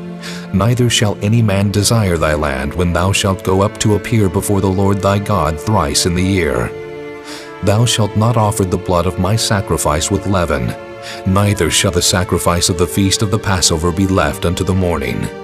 The first of the firstfruits of thy land thou shalt bring unto the house of the Lord thy God. Thou shalt not see the kid in his mother's milk. And the Lord said unto Moses, Write thou these words, for after the tenor of these words I have made a covenant with thee and with Israel. And he was there with the Lord 40 days and 40 nights. He did neither eat bread nor drink water, and he wrote upon the tables the words of the covenant, the 10 commandments. And it came to pass, when Moses came down from Mount Sinai with the 2 tables of testimony in Moses' hand, when he came down from the mount, that Moses wist not that the skin of his face shone while he talked with him. And when Aaron and all the children of Israel saw Moses, behold, the skin of his face shone, and they were afraid to come nigh him. And Moses called unto them, and Aaron and all the rulers of the congregation returned unto him, and Moses talked with them. And afterward all the children of Israel came nigh, and he gave them in commandment all that the Lord had spoken with him in Mount Sinai. Until Moses had done speaking with them, he put a veil on his face. But when Moses went in before the Lord to speak with him, he took the veil off until he came out. And he came out and spake unto the children of Israel that which he was commanded. And the children of Israel saw the face of Moses, that the skin of Moses' face shone. And Moses put the veil upon his face again, until he went in to speak with him. Chapter 35. And Moses gathered all the congregation of the children of Israel together, and said unto them, These are the words which the Lord hath commanded, that ye should do them. 6 days shall work be done, but on the 7th day there shall be to you an holy day, a Sabbath of rest to the Lord. Whosoever doeth work therein shall be put to death. Ye shall kindle no fire throughout your habitations upon the Sabbath day. And Moses spake unto all the congregation of the children of Israel, saying, This is the thing which the Lord commanded, saying, Take ye from among you an offering unto the Lord. Whosoever is of a willing heart, let him bring it, an offering of the Lord, gold and silver and brass and blue and purple and scarlet and fine linen and goat's hair and ram's skins dyed red and badger's skins and shittim wood and oil for the light and spices for anointing oil and for the sweet incense and onyx stones and stones to be set for the ephod and for the breastplate. And every wise-hearted among you shall come and make all that the Lord hath commanded: the tabernacle, his tent and his covering, his tacks and his boards, his bars, his pillars and his sockets, the ark and the staves thereof, with the mercy seat and the veil of the covering, the table and his staves and all his vessels, and the showbread, the candlestick also for the light, and his furniture, and his lamps with the oil for the light, and the incense altar, and his staves, and the anointing oil, and the sweet incense, and the hanging for the door at the entering in of the tabernacle, the altar of burnt offering, with his brazen grate, his staves, and all his vessels, the laver and his foot, the hangings of the court, his pillars and their sockets, and the hanging for the door of the court, the pins of the tabernacle, and the pins of the court, and their cords, the cloths of service to do service in the holy place, the holy garments for Aaron the priest, and the garments of his sons to minister in the priest's office. And all the congregation of the children of Israel departed from the presence of Moses, and they came, every one whose heart stirred him up, and every one whom his spirit made willing, and they brought the Lord's offering to the work of the tabernacle of the congregation, and for all his service, and for the holy garments. And they came, both men and women, as many as were willing-hearted, and brought bracelets and earrings and rings and tablets, all jewels of gold. And every man that offered an offering of gold unto the Lord. And every man with whom was found blue and purple and scarlet and fine linen and goat's hair and red skins of rams and badger skins brought them. Every one that did offer an offering of silver and brass brought the Lord's offering, and every man with whom was found shittim wood for any work of the service brought it. And all the women that were wise-hearted did spin with their hands, and brought that which they had spun, both of blue and of purple and of scarlet and of fine linen. And all the women whose hearts stirred them up in wisdom spun goat's hair. And the rulers brought onyx stones, and stones to be set for the ephod and for the breastplate, and spice and oil for the light, and for the anointing oil, and for the sweet incense. The children of Israel brought a willing offering unto the Lord, every man and woman whose heart made them willing to bring for all manner of work, which the Lord had commanded to be made by the hand of Moses. And Moses said unto the children of Israel, See, the Lord hath called by name Bezaleel, the son of Uri, the son of Hur, of the tribe of Judah. And he hath filled him with the Spirit of God, in wisdom, in understanding, and in knowledge, and in all manner of workmanship, and to devise curious works, to work in gold, and in silver, and in brass, and in the cutting of stones, to set them, and in carving of wood, to make any manner of cunning work. And he hath put in his heart that he may teach both he and Aholiab, the son of Ahisamach, of the tribe of Dan. Them hath he filled with wisdom of heart, to work all manner of work, of the engraver, and of the cunning workman, and of the embroiderer, in blue and in purple, in scarlet and in fine linen, and of the weaver, even of them that do any work, and of those that devise cunning work. Chapter 36.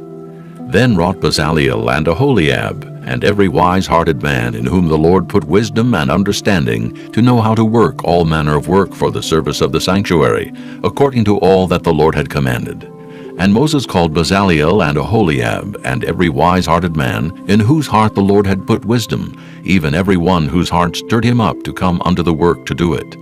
And they received of Moses all the offering which the children of Israel had brought for the work of the service of the sanctuary, to make it withal. And they brought yet unto him free offerings every morning. And all the wise men that wrought all the work of the sanctuary came every man from his work which they made. And they spake unto Moses, saying, The people bring much more than enough for the service of the work, which the Lord commanded to make. And Moses gave commandment, and they caused it to be proclaimed throughout the camp, saying, Let neither man nor woman make any more work for the offering of the sanctuary. So the people were restrained from bringing, for the stuff they had was sufficient for all the work to make it, and too much. And every wise-hearted man among them that wrought the work of the tabernacle made 10 curtains of fine twined linen, and blue, and purple, and scarlet. With cherubims of cunning work made he them. The length of one curtain was 28 cubits, and the breadth of one curtain 4 cubits. The curtains were all of one size. And he coupled the 5 curtains one unto another, and the other 5 curtains he coupled one unto another. And he made loops of blue on the edge of one curtain from the selvage in the coupling. Likewise he made in the uttermost side of another curtain, in the coupling of the second. 50 loops made he in one curtain, and 50 loops made he in the edge of the curtain, which was in the coupling of the second. The loops held one curtain to another. And he made 50 tacks of gold, and coupled the curtains one unto another with the tacks, so it became one tabernacle. And he made curtains of goat's hair for the tent over the tabernacle. 11 curtains he made them. The length of one curtain was 30 cubits, and 4 cubits was the breadth of one curtain. The 11 curtains were of one size. And he coupled 5 curtains by themselves, and 6 curtains by themselves. And he made 50 loops upon the uttermost edge of the curtain in the coupling. And 50 loops made he upon the edge of the curtain which coupleth the second. And he made 50 tacks of brass to couple the tent together, that it might be one. And he made a covering for the tent of ram skin dyed red, and a covering of badger skin above that. And he made boards for the tabernacle of shittim wood standing up. The length of a board was 10 cubits, and the breadth of a board was 1 cubit and a half. One board had 2 tenons, equally distant one from another. Thus did he make for all the boards of the tabernacle. And he made boards for the tabernacle, 20 boards for the south side southward. And 40 sockets of silver he made under the 20 boards, 2 sockets under one board for his 2 tenons, and 2 sockets under another board for his 2 tenons. And for the other side of the tabernacle, which is toward the north corner, he made 20 boards, and there 40 sockets of silver, 2 sockets under one board, and 2 sockets under another board. And for the sides of the tabernacle westward, he made 6 boards. And 2 boards made he for the corners of the tabernacle in the 2 sides. And they were coupled beneath and coupled together at the head thereof to 1 ring. Thus he did to both of them in both the corners. And there were 8 boards, and their sockets were 16 sockets of silver, under every board 2 sockets. And he made bars of shittim wood, 5 for the boards of the one side of the tabernacle, and 5 bars for the boards of the other side of the tabernacle, and 5 bars for the boards of the tabernacle for the sides westward. And he made the middle bar to shoot through the boards from the one end to the other. And he overlaid the boards with gold, and made their rings of gold to be places for the bars, and overlaid the bars with gold. And he made a veil of blue and purple and scarlet and fine twined linen. With cherubims made he it of cunning work. And he made thereunto 4 pillars of shittim wood, and overlaid them with gold. Their hooks were of gold. And he cast for them 4 sockets of silver. And he made an hanging for the tabernacle door of blue and purple and scarlet, and fine twined linen of needlework, and the 5 pillars of it with their hooks. And he overlaid their chapiters and their fillets with gold, but their 5 sockets were of brass. Chapter 37. And Bezaleel made the ark of shittim wood. 2 cubits and a half was the length of it, and 1 cubit and a half the breadth of it, and 1 cubit and a half the height of it. And he overlaid it with pure gold within and without, and made a crown of gold to it round about. And he cast for it 4 rings of gold to be set by the 4 corners of it, even 2 rings upon the one side of it, and 2 rings upon the other side of it. And he made staves of shittim wood, and overlaid them with gold. And he put the staves into the rings by the sides of the ark, to bear the ark. And he made the mercy seat of pure gold. 2 cubits and a half was the length thereof, and 1 cubit and a half the breadth thereof.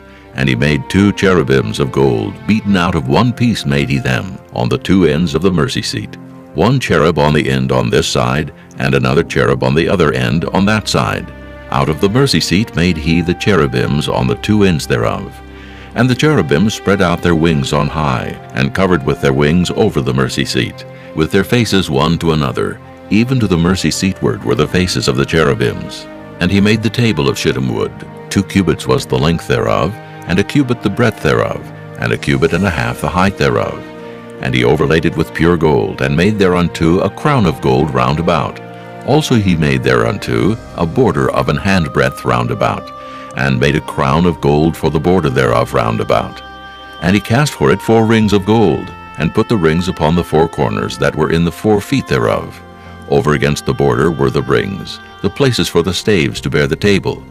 And he made the staves of shittim wood, and overlaid them with gold to bear the table. And he made the vessels which were upon the table, his dishes and his spoons and his bowls, and his covers to cover withal, of pure gold. And he made the candlestick of pure gold, of beaten work made he the candlestick. His shaft and his branch, his bowls, his knops, and his flowers were of the same, and 6 branches going out of the sides thereof, 3 branches of the candlestick out of the one side thereof, and 3 branches of the candlestick out of the other side thereof. 3 bowls made after the fashion of almonds in one branch, a knop and a flower, and 3 bowls made like almonds in another branch, a knop and a flower. So throughout the 6 branches going out of the candlestick. And in the candlestick were 4 bowls made like almonds, his knops and his flowers, and a knop under 2 branches of the same, and a knop under 2 branches of the same, and a knop under 2 branches of the same, according to the 6 branches going out of it. Their knops and their branches were of the same. All of it was one beaten work of pure gold. And he made his 7 lamps and his snuffers, and his snuff dishes of pure gold. Of a talent of pure gold made he it, and all the vessels thereof. And he made the incense altar of shittim wood. The length of it was 1 cubit, and the breadth of it 1 cubit. It was 4 square, and 2 cubits was the height of it. The horns thereof were of the same. And he overlaid it with pure gold, both the top of it, and the sides thereof round about, and the horns of it. Also he made unto it a crown of gold round about. And he made 2 rings of gold for it under the crown thereof, by the 2 corners of it upon the 2 sides thereof, to be places for the staves to bear it withal. And he made the staves of shittim wood, and overlaid them with gold. And he made the holy anointing oil, and the pure incense of sweet spices, according to the work of the apothecary. Chapter 38. And he made the altar of burnt offering of shittim wood. 5 cubits was the length thereof, and 5 cubits the breadth thereof. It was 4 square, and 3 cubits the height thereof. And he made the horns thereof on the 4 corners of it, The horns thereof were of the same, and he overlaid it with brass. And he made all the vessels of the altar, the pots, and the shovels, and the basins, and the flesh hooks, and the fire pans. All the vessels thereof made he of brass.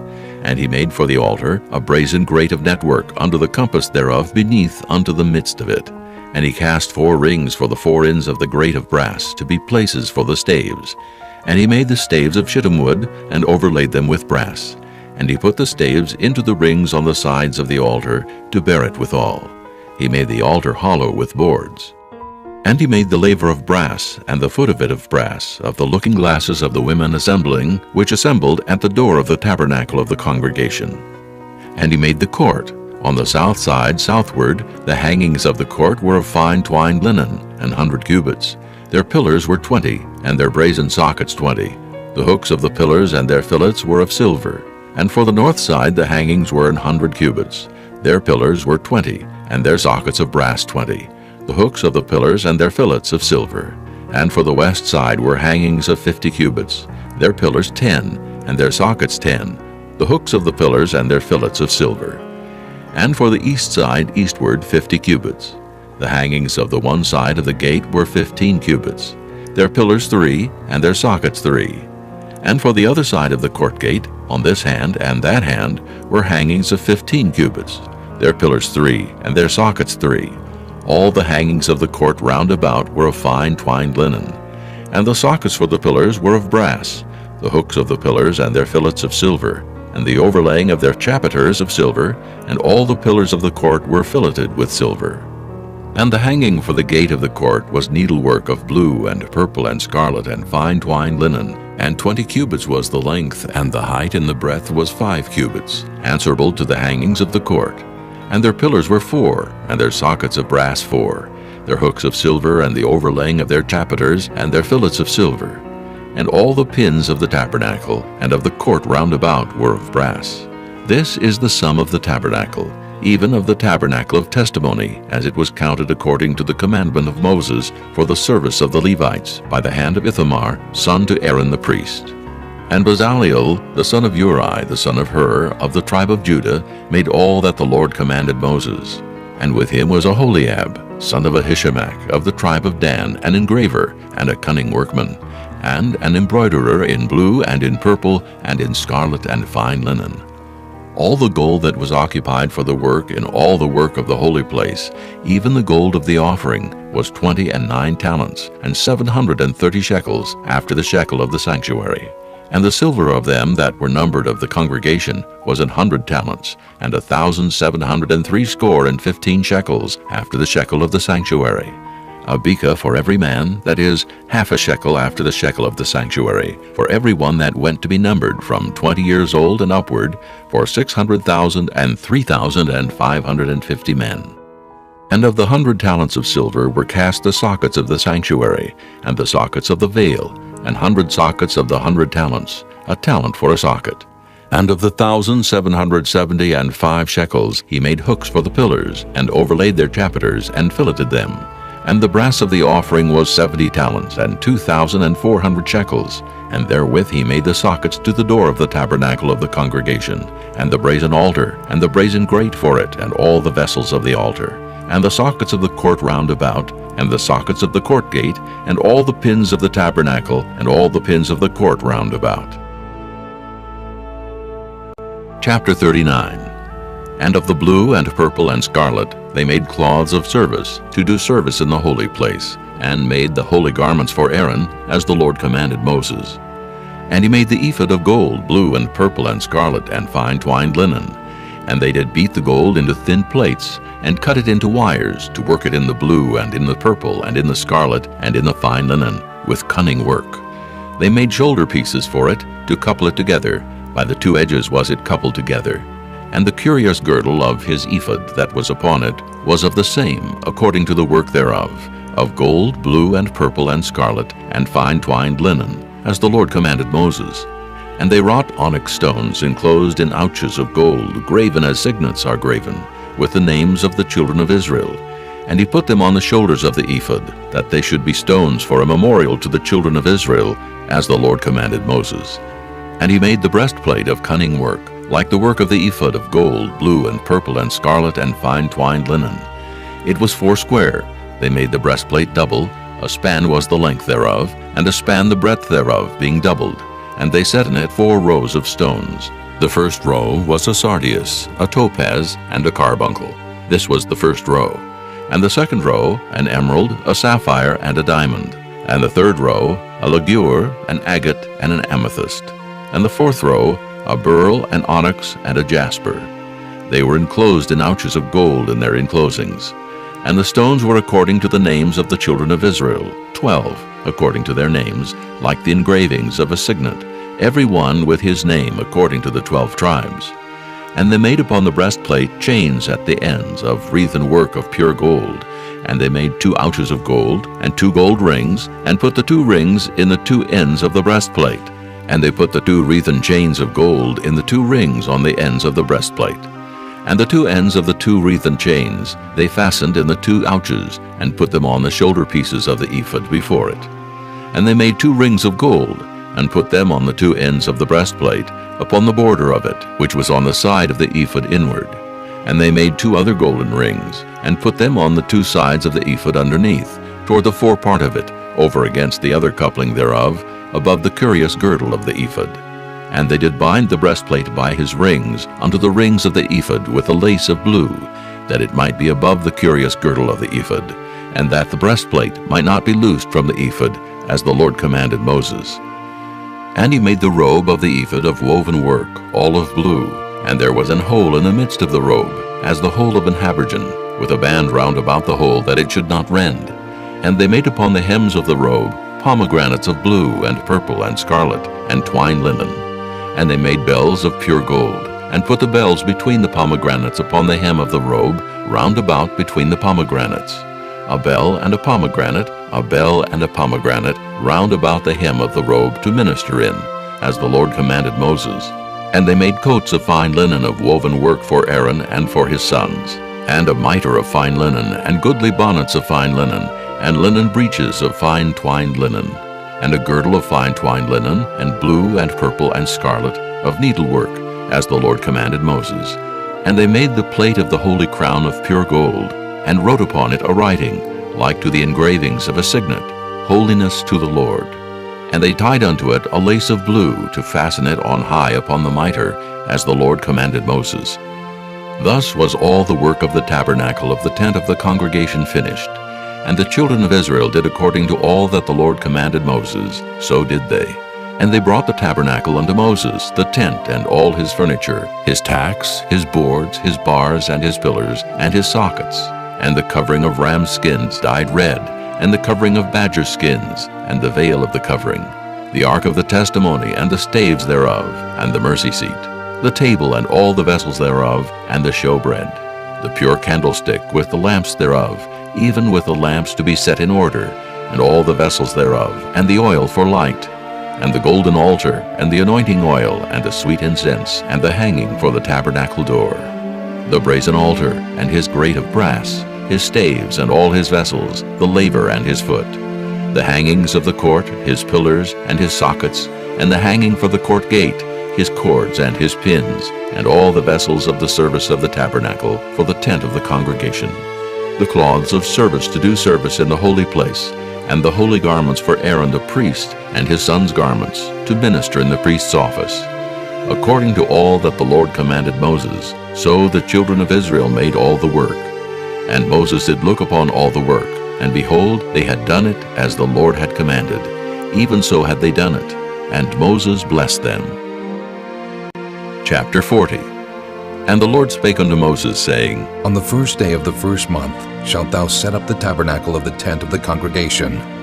And thou shalt put therein the ark of the testimony, and cover the ark with the veil. And thou shalt bring in the table, and set in order the things that are to be set in order upon it. And thou shalt bring in the candlestick, and light the lamps thereof.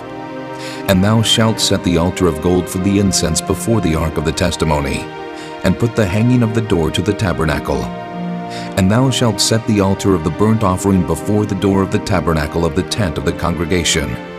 And thou shalt set the laver between the tent of the congregation and the altar, and shalt put water therein. And thou shalt set up the court round about, and hang up the hanging at the court gate. And thou shalt take the anointing oil, and anoint the tabernacle, and all that is therein, and shalt hallow it, and all the vessels thereof, and it shall be holy. And thou shalt anoint the altar of the burnt offering, and all his vessels, and sanctify the altar, and it shall be an altar most holy. And thou shalt anoint the laver and his foot, and sanctify it.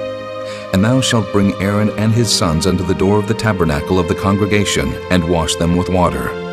And thou shalt put upon Aaron the holy garments, and anoint him, and sanctify him, that he may minister unto me in the priest's office. And thou shalt bring his sons, and clothe them with coats. And thou shalt anoint them, as thou didst anoint their father, that they may minister unto me in the priest's office. For their anointing shall surely be an everlasting priesthood throughout their generations. Thus did Moses, according to all that the Lord commanded him, so did he.